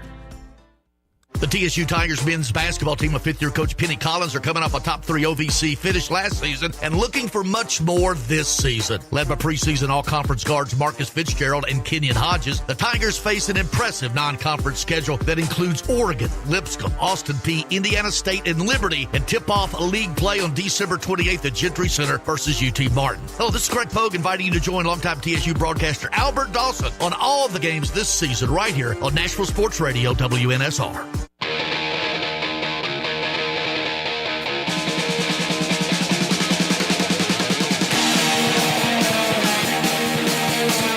All right. We are still rocking and rolling here. Sunday Morning Scramble on Nashville Sports Radio from the Strike and Spare Family Fun Center studio. We are live. We are a live show, and we are about an hour and a half. What is it? About 2.5 hours away from kickoff of your Titans and the Jaguars, the rivalry, AFC South. What's going on with the AFC South anyway? Let's talk AFC South football. Of course, Titans, but you got Colts, Jaguars, Texans, and, of course, our Titans. Let's talk Texans. What's going on there, bud? Huh? Pretty awesome to see. They are overachieving right now to a lot of people because, honestly, I don't think anybody expected them to be where they currently are right now. I mean, 5-4, chance to go to the playoffs, quarterback being mentioned in MVP talk. I don't think anybody saw this. And more importantly, a defense that actually is making an impact. So isn't it amazing? It's amazing to me. Well, they're amazing. I mean, listen, at the beginning of the season, I think we had you on at the beginning of the season or before the season started, and I asked you, don't you think that the Texans and the Colts are the 2 worst teams in the division and in football? Oh, I agreed. And we all agreed, but I mean, you know, your division is sitting with the Jaguars at 6-3, the Texans 5-4, and the Colts 5-5, and then the Titans have to have a win today to get to 4-6. They just have to. Right. But yeah, the Texans. I mean, C.J. Stroud and what they're doing, and boy, what a difference a coach makes. Right. I mean, just steps right in there and takes total control of the Texans, right? Right. And the biggest thing is he knows the Texans because he played for the Texans. So he knows that environment, everything down there. And plus coming from a winning organization where he's coming from with the 49ers, Hey, he's kind of implemented that, and he's also brought along some veterans to play on that team too, like a Jimmy Ward as an additional safety back there. Yeah. He's definitely done his thing in terms of putting together that team, and I think that Nick Caserio, even though I'm not the biggest Nick Caserio fan, he has done a good job of stepping out of the way and letting D'Amico Ryans be the coach of that team instead of being all in the ear like he was of the last two coaches there. Yeah, no doubt. So it's good, good to see. A good story. I like to see it. The Colts. Let me ask you a question. Mm-hmm. Would the Colts be 5-5 had Anthony Richardson still been quarterbacking for them the last several weeks? I still think they would have. Do you? Yes, Okay, why? I still think they would have because they have a solid enough team around with the running backs. They also have a solid defense. DeForest Buckner. He's a monster. He is a man amongst boys. He is. Still. Yeah. I wonder if the 49ers could go back if they make that trade. Probably not. They traded Buckner to the Colts for a first-round pick and then signed Eric Armstead to a deal. Now, I wonder if they could switch that, sign Buckner, and send Eric Armstead somewhere else. Yeah. But, yeah, he's definitely still playing at an all-pro level. I mean, the only thing I have question about them is, rushing the passer. But, their linebacker core is very, very solid outside of Shaq Leonard. Yeah. I mean, I don't know what they're doing up there, but they are creating linebacker after linebacker after linebacker. Yeah, I'm a Chargers fan, so I'm sitting here looking at these other teams that I thought would suck, like the Texans and the Colts, and they don't suck. My Chargers suck more than anything. You make me so doggone mad. Chargers, by the way, sidebar note to talk about the Chargers, not that anybody cares in the Southeast, but there's Charger fans out there. I know there are, but they've lost. Every loss that they've had this season has been by 3 points or less. Yep, that's the Staley effect, right? Yeah, it's on the coach. 100%. Yeah. Man, see, now you're going to get me off. You mentioned the name. I wasn't going to mention the name on the radio. You're going to get me going. But that division is up for grabs. I mean, bottom line is if the Titans win today, the Jags fall to 6-4, and everybody is within 2 games to a game or to a half game of each other in that particular division. So, I mean, a couple other things I wanted to go over too. The loss of 2 quarterbacks on 2 winning teams in the same division within the same week. AFC North. Joe Burrow gone again, injured. Jake Browning to the rescue. Yep, Jake Browning. Yeah, oh boy. And they're so confident in him that they brought Joe Flacco in for a workout this week. That was Cleveland. Or, pardon me, that was Cleveland, wasn't it? Yeah. They actually are confident in Jake Browning. They think Jake Browning can get it done. I'm like, okay, if this happens, well, maybe we got to give props to their coach a little bit more. I'm trying to remember where he went to college. God, I don't know that. Fresno State? I cannot remember. I can't remember either. It's irrelevant because I don't think the Bengals are going to be good. And I mentioned the Browns and bringing in Joe Flacco. Not a bad idea to bring a leader like that. And we mentioned the word game manager earlier. I hate the terminology, but that's what they need because their defense is so doggone good. And the guy that's going to be starting for them is Dorian Thompson-Robinson. Yeah, my guy out of UCLA. Yeah, that'll be interesting to see how he does because the first start he had, that was a little rough. Yeah, it was. I can't remember who it was against, but I did watch a lot of his. I know it's preseason, but I did watch a lot of his preseason, and his aptitude seems to be there to be able to play in the NFL. Little Michael Vick-ish, kind of, sort of. Real fiery, can run, can move, can scramble, can roll, can make all the throws. So that's going to be a game I'm going to be paying attention to in the AFC. Hopefully he watches hopefully he's watched Josh Jobs tape. Maybe that'll help him. Yeah, maybe that will. I mean, I'd watch it for sure. And the Ravens are really in control of that division. Surprising the Steelers 6-3. Very in the much, AFC North? very much, because their offense is still trying to figure itself out. Kenny Pickett, we still don't know if he's going to be he's playing, but he hasn't necessarily been a quarterback to be like, okay, cool, he's got this offense. Yeah. And then, of course, the running game's kind of figured itself out with Najee Harris and Warren, I think, at the running back positions. Yeah, I like Warren better. Najee Harris doesn't look very good. I like Najee, but Najee's a guy that actually has to get the ball more and more to kind of get into the game. And he doesn't get those type of carries to get kind of going. Yeah, you're right. So that particular division is up for grabs. That's where I think the Bengals at 5-5 and without Joe Burrow are gone.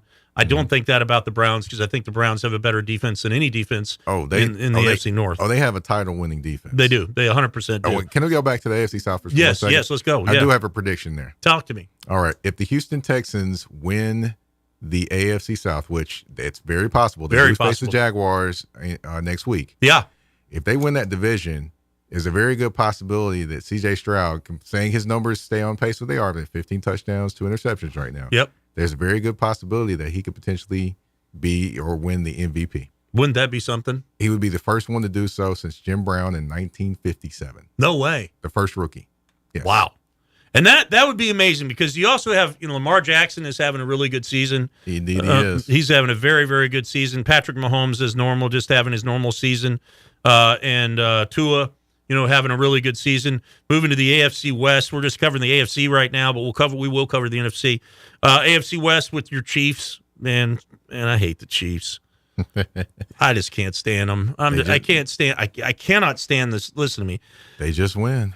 No, I'm just kidding. I'm going somewhere else with this. I know where you're going. I just cannot stand reality TV being brought into my NFL. Mike, it freaking kills me. I mean, the Taylor Swift stuff. You didn't like the trip to Argentina to go see her Stupid. perform? I mean, no. I mean, Travis, listen, I'm going to give every man advice out there that's a single man, okay? And I'm not single. I'm married, okay? And I'm happily married to a wonderful woman, Jennifer, okay? Here's my advice to every single man in the world that's single. Don't ever date someone that sings songs about breakups. Taylor Swift sings most of her songs are about breakups. And it's probably because the guys broke up with her because he couldn't stand her. She drove him crazy. She looks obnoxious. I'm not going to give her that, but I will say, hey, she does make some music to make the people move. Don't make me move, Mike. But I will say also that, I believe when they first started talking that a lot of people were like, hey, I wonder what's going to happen. What the breakup song is going to be between the two. But, it's going to be epic. It probably will be. It will be if it does happen. But it will make her millions. I'm hoping for success for them. It's coming, and it'll probably just be called Kels. I mean, you might as well just call it that. Or TK or something like that. I don't know. But the Chiefs are sitting in first place as they have been for years in the AFC West. The Raiders with Antonio Pierce. I love it. Yeah, love the hire. Still interim. Right. But he has sparked some light. If they beat Miami today, they ain't going to be interim very long if they beat Miami today. No, he'll be given the job. And then my Chargers sitting at 4-5, just can't win a close game. I mean, played the Lions as close as they could last week, losing by 3 in the last second. Now, if Sean Payton was you all's head coach, if he'd have waited a little longer and been you all's head coach, do you think that record is different? 100%. The Spanos family does not know how to hire coaches, and then they don't know how to keep them. I.e., Marty Schottenheimer going 15-1, 15-1, and ends up getting fired. And I met Marty Schottenheimer. God rest in peace, Marty. I met him on a plane flying from Charlotte to Phoenix, Arizona, and I asked him about that situation, and. What happened was I walked on the plane. He's sitting in first class. He's wearing a leather NFL jacket, and I go sit down, and I'm in the first row just beyond first class because back then I couldn't afford first class, okay? Right. So, but I'm in the first row, so I can sniff first class. So there we go. So we get in the air, and when I walked in, I saw him, and I said, hey, Coach, I just want to tell you I appreciate everything you did for the Chargers, blah, blah, blah. He gets up and comes in when we're up at our flight, he comes up and for 30 minutes stands and talks to me about football, and started crying when he talked about LaDainian Tomlinson. And he said that him and Spanos just didn't get along, and if they had kept Schottenheimer there, the Chargers, who I know nobody cares about and they're completely irrelevant, probably would have had a Super Bowl by now. Potentially. And then finally, AFC West, you mentioned the Dolphins. Raiders today. Dolphins in first place in that division. Right. And nothing really much surprising about that to me.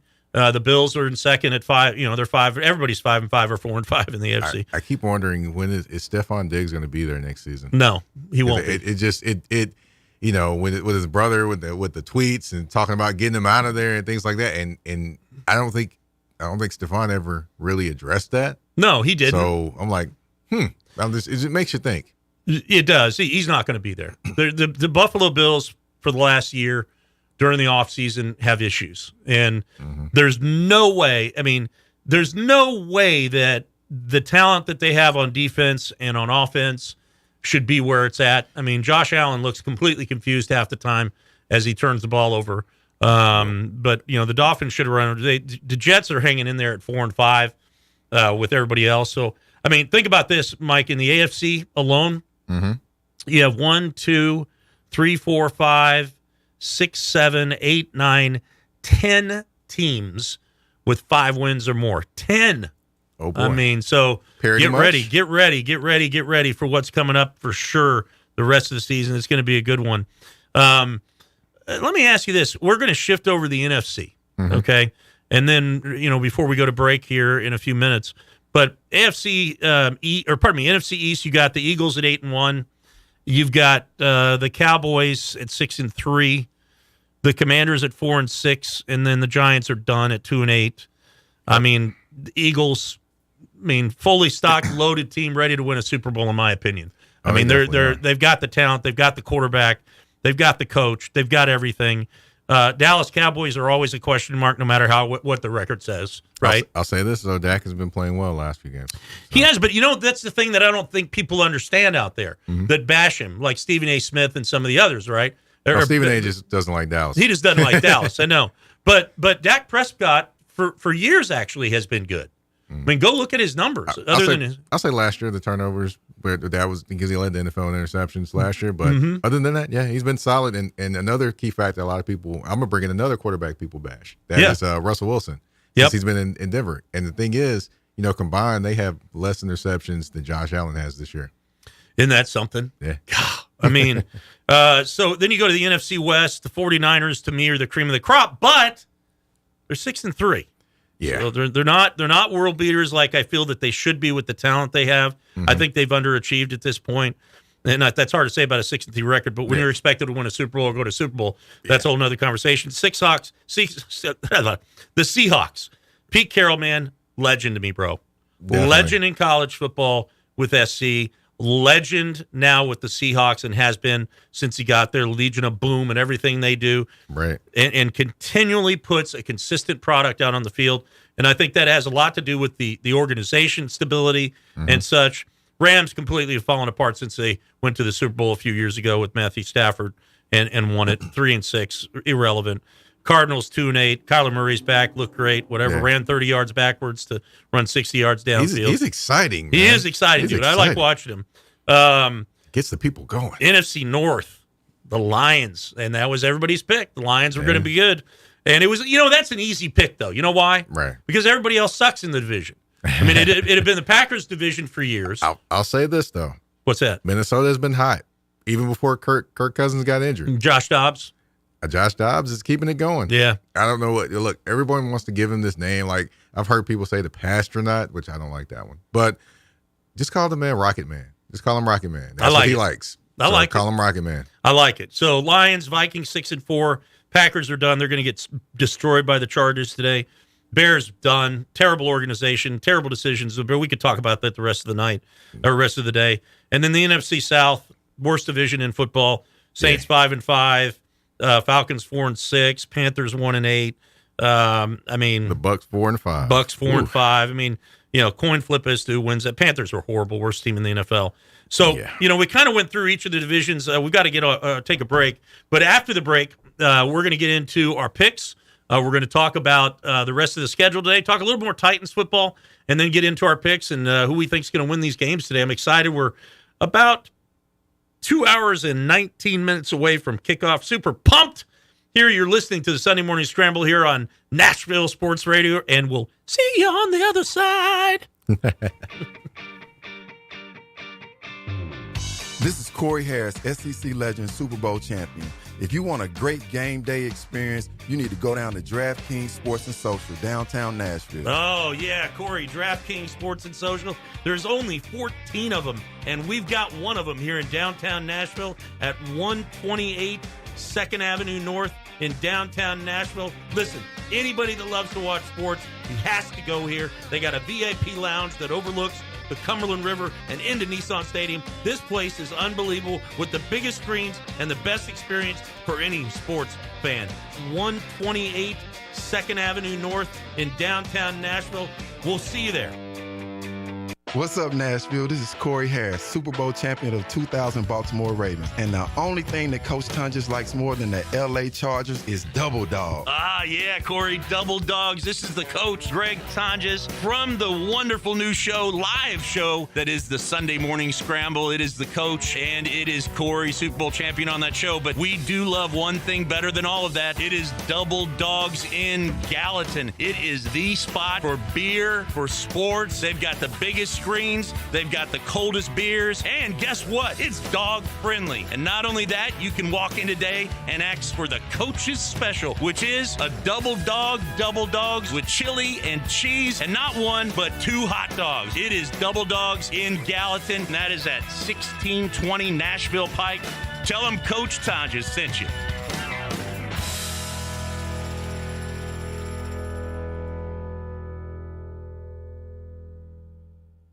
Post-COVID travel is on a surge. Many of you are traveling for fun because you've been locked up for 2 years. Listen, whether you're traveling for fun to Italy, Greece, Spain, France, or somewhere else fun in the world, or USA, now is a great time to book before the crowds hit and save. Plus, with a strong U.S. dollar, you'll get more travel bang for your buck. Right now is a smart time to make your reservations and call low-cost airlines. With one phone call, you can let us do all the work for free. We'll shop hundreds of airlines, hotels, resorts, and give you a way to save huge money on your vacation plans. And if you call right now, we'll give you a free hotel room with a qualified travel purchase. So call right now. 800-704-1662. 800-704-1662. 800-704-1662. That's 800-704-1662. What's up, Nashville? This is Super Bowl champion Cory Harris. And anybody that loves sports knows that if you can't score, you can't win. So you should absolutely consider protecting your family and your assets with State Farm. Thanks, Cory. Hey, everybody. This is Lauren Tullis, State Farm agent in Hendersonville. And if you like watching some of the best, like Cory Harris, you should be protected by the best. Contact us today to get your free quote at laurentullis.com. Like a good neighbor, Lauren Tullis State Farm is there. The Jim Rome Show. Man, I love Facebook. That's not in any way a time suck. It is such a valuable use of your time. Going on everybody else's page and posting how beautiful they look when they don't. They don't. You know they don't. Come on. Anyway, do what you want with your time. I don't want you to tell me how to spend my time. I won't tell you how to spend your time, but I will tell you this. Stop cropping out pictures and including yourself. And then acting like, hey, my hair looked great that day. My makeup was perfect that day. Just do what I tell you. With regards to this, you'll be fine. Weekdays from 11 to 2 on Nashville Sports Radio.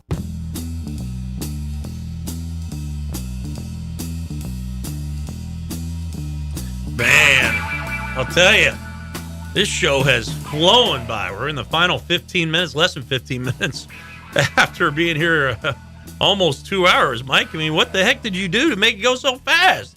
I don't know. Maybe a time machine. It must be, but we talked a lot of sports, a lot of football, college. We talked some NFL, obviously, which that's what we're going to finish the show up with, the Titans and our predictions and picks, sponsored by DraftKings Sports and Social. But, man, I'll tell you, we were talking about each of the divisions and each of the teams, Mike, and kind of where we're at this point of the season. I can't believe that we only have – some teams have 8 games left. Some teams have 7. I mean, to the end of the season. It's crazy. Yeah. But who would you say right now – and I didn't prep you for this because I want you to kind of fly by what you know, which you know a lot. Who is the most dominant NFL team right now, or do we not have one?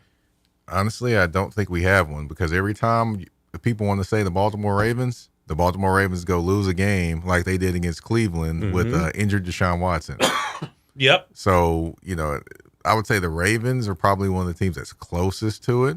The 49ers had a dominant stretch to start the season, then lost 3 straight, then go out and dominate the Jacksonville Jaguars, so they're close to it as well. Yep. I mean, Kansas City, even though they're winning, still kind of, I don't know. You just That's because of Taylor Swift. That's why you're saying that. Nah, their offense. That's why I'm saying that.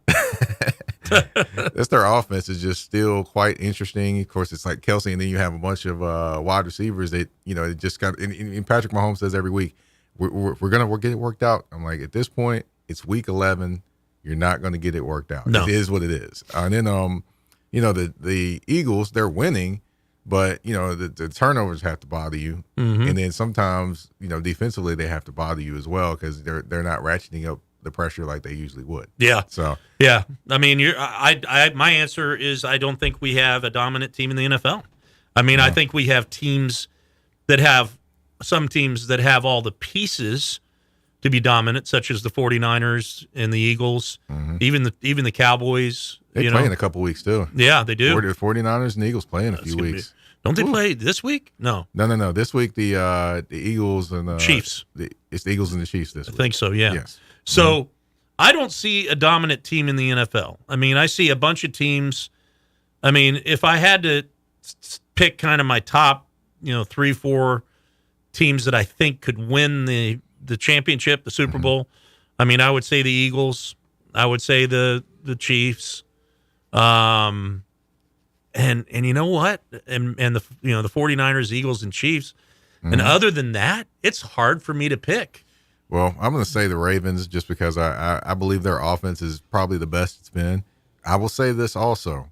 I told plenty of people before this even happened, the offense for the Baltimore Ravens and Lamar Jackson in general will not be better until Greg Roman is gone. Okay, yeah. And voila, what happened? Gone, and looks what happens. Yep. I mean, he looks like a different quarterback. He looks like he's back to his MVP form of years ago. Well, he's actually, to me, he looks more to like the Louisville Lamar. Oh, yeah. Yeah, because he's running, throwing, things like that. Because when he got to the NFL, Greg Roman, you've seen this story with him in San Francisco, Baltimore, and also in Buffalo. When he has a quarterback that can run, he buys into the running game, and he's elite when it comes to putting together a running game. Yeah, when it comes to a passing game, he's very rudimentary in that. Yeah, and Baltimore would be in my second tier. The three teams that I think are the dominant, what I said, the 49ers, the Eagles, and the Chiefs would be kind of my top tier, top three. And then after that, the Ravens, Miami. I put Ravens, Miami in that same boat. See, I just can't do it with Pittsburgh, though. 6-3 team Steelers, I just can't put them at any. They're more my lower tier. Yeah, I try, and I understand, and I'm a big Mike Tomlin guy. Yeah. Mike Tomlin finds ways. When I call him the MacGyver of NFL coaches. Okay, yeah, because that makes MacGyver sense. will come up with anything and make it work. Yeah, he does. But to me, I can't trust them to be like, okay, cool, they can win the title. No, Yeah. I can't trust them enough for it because they don't have that one thing. You're like, okay, cool, I can depend on that. Well, defensively, of course, with the front four, but other than that, I don't have that one thing offensively. I can be like, okay, cool, I can depend on them for this. Well, you say trust. I mean, the team that I can't trust is the Buffalo Bills. I mean, they're just. I mean, I don't know what their deal is. Well, they're old now, and then they're paying a lot of people. So the thing is now, they're in cap hell basically. Yeah, they can't. They basically don't have any young pieces, so they're stuck with what they have. Yeah, but they still have talent. They still have talent. They still have one of the best wide receivers in the league. Josh Allen is a turnover machine, but he's still a decent quarterback. I mean, he's better than the majority of he's top 10 in the league, at least, maybe higher. So on the other side, though, we are going to finish up NFL talk. We've just got a little bit of time left, but we're going to go to our picks for this week. So hopefully our picks are right on, and you can use them to go bet and make lots and lots of money and become a millionaire. But you're listening to the Sunday Morning Scramble here on Nashville Sports Radio, and we will see you on the other side. What's up, Nashville? This is Cory Harris, Super Bowl champion of 2000 Baltimore Ravens. And the only thing that Coach Tonges likes more than the LA Chargers is Double Dog. Ah, yeah, Cory, Double Dogs. This is the coach, Greg Tonges, from the wonderful new show, live show, that is the Sunday Morning Scramble. It is the coach, and it is Cory, Super Bowl champion on that show. But we do love one thing better than all of that. It is Double Dogs in Gallatin. It is the spot for beer, for sports. They've got the biggest screens. They've got the coldest beers. And guess what? It's dog friendly. And not only that, you can walk in today and ask for the coach's special, which is a double dogs with chili and cheese, and not one, but 2 hot dogs. It is Double Dogs in Gallatin. And that is at 1620 Nashville Pike. Tell them Coach Tonges sent you. What's up, Nashville? This is Cory Harris, Super Bowl champion of 2000 Baltimore Ravens. And the only thing that Coach Tonges likes more than the LA Chargers is Double Dog. Double Dogs in Gallatin. It is the spot for beer, for sports. They've got the biggest screens. They've got the coldest beers. And guess what? It's dog friendly. And not only that, you can walk in today and ask for the coach's special, which is a double dogs with chili and cheese, and not one, but 2 hot dogs. It is Double Dogs in Gallatin. That is at 1620 Nashville Pike. Tell them Coach Tonges sent you.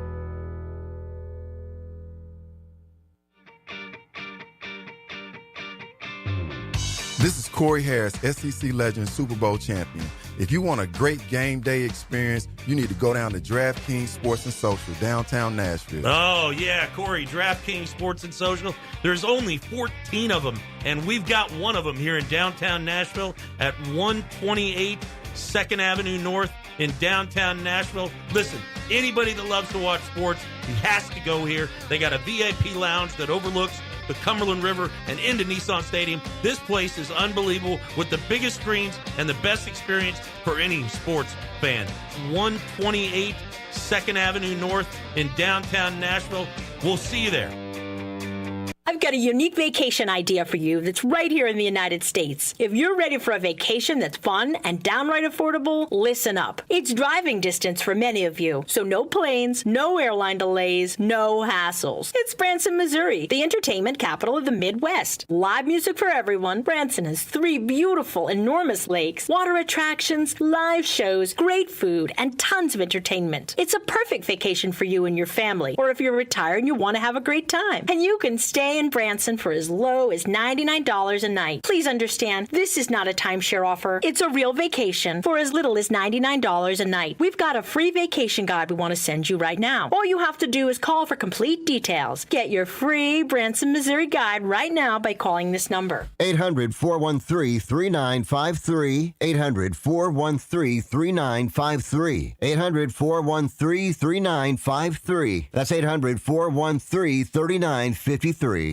What's up, Nashville? This is Super Bowl champion Cory Harris. And anybody that loves sports knows that if you can't score, you can't win. So you should absolutely consider protecting your family and your assets with State Farm. Thanks, Cory. Hey, everybody. This is Lauren Tullis, State Farm agent in Hendersonville. And if you like watching some of the best, like Cory Harris, you should be protected by the best. Contact us today to get your free quote at laurentullis.com. Like a good neighbor, Lauren Tullis State Farm is there. This is the Greg Vogue and John Burton Show. I'm not surprised, and I think Kevin Byard gets it. Producer Debbie is not happy. Well, she shouldn't be. When they ran off Jeff Fisher, that no one was happy about that because everybody loved him. It was all business. He's due $14 million next year, okay? Not going to be on the roster next year. Get something for him. Greg Vogue and News Channel 5's John Burton, WNSR. Nashville Sports Radio.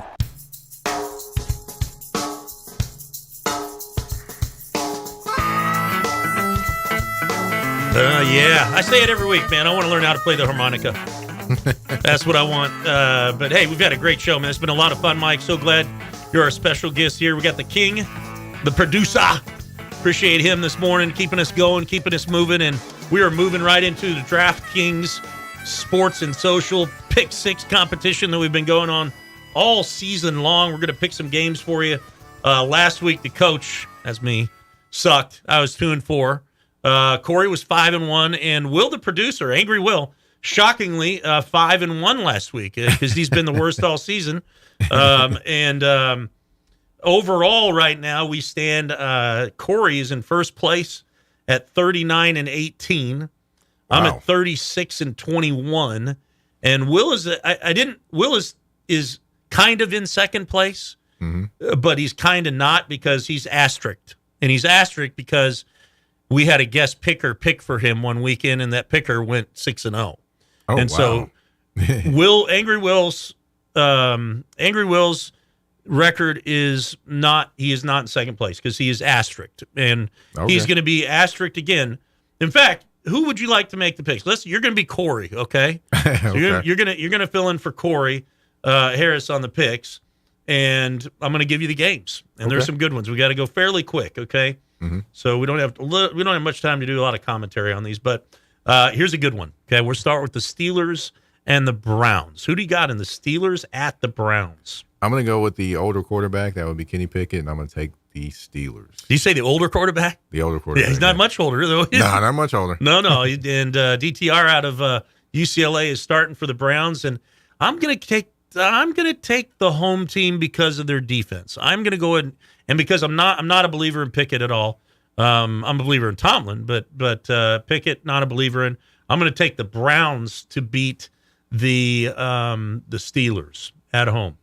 The Chargers, my Chargers, which I am wearing Laker shorts and a Charger hoodie. Chargers go to Green Bay, which they haven't done that very often in their history. And I am picking the Chargers to destroy my wife's Packers. What do you got? In the words of Arnold Schwarzenegger, go Chargers. I like it. And then, Monday Night Football, baby. Eagles, Chiefs, Monday Night Football. Who you got on that one, Mike? I think the revenge train runs to Kansas City. The Eagles win in Kansas City. Oh, man, that's a tough one to pick. God, who do I want to pick? You know what? I'm picking the Eagles because of Taylor Swift. So I'm going to go with the Eagles on that game to beat the Chiefs and the Taylor Swift Chiefs. Stupid, dumb. Oh, man, I wish I had more time. Seahawks, Rams. Talked about the consistency of the Seahawks. Who you got? Seahawks at the Rams. I think Geno's not writing back still. I'm going with the Seahawks. Yeah, I don't even know who the heck is starting for the Rams right now, quarterback. I think Matt Stafford's supposed to start this game. He is? Yeah. All right, I'm going with the Rams. They did sign Carson Wentz, though, too, which is... I saw that. Yeah, that's crazy, isn't it? Cardinals versus those Texans. Texans. Texans keep rolling. God, I want to pick the Cardinals because Kyler Murray's back, and he looks just nasty and entertaining. I'm going to go with the Texans at home with the win. And then the final game of the day, our game at 12 o'clock, guys, Titans at the Jaguars. Who do you got? Both teams struggle where they play. They're playing in Jacksonville. Oh, no. Both of them struggle there. Yeah. Because, Titans struggle on the road, Jaguars struggle at home. Yep. Yeah, you're right. I'm going to go with the home team. I think the Jaguars win this game. I'm going to have to as well. I want to take the Titans, man. I really, really want to take the Titans. I really want to see Will Levis just freaking put it up. But after a beatdown that the Jaguars took last week against the 49ers, I think it's 35-0 or something stupid. I'm going to go with the Jaguars. And hey, you're our good friends out there that listen to us. Thanks for listening. Our growth, we keep getting more and more listeners every week, and that's super exciting. So we'll have some of the technical difficulties fixed. But you've been listening to the Sunday Morning Scramble on WNSR Nashville Sports Radio. Let's go! Game time!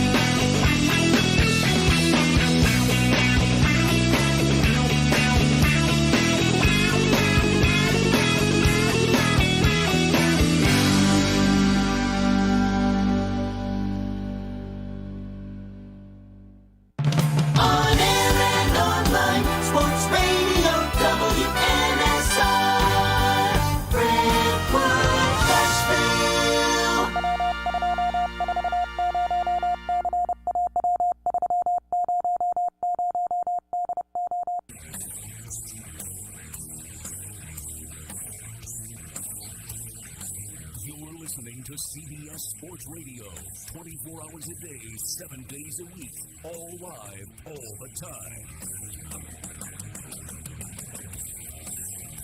Here we go, hour 2 of the program. Chris Moore with you on this Sunday before Thanksgiving.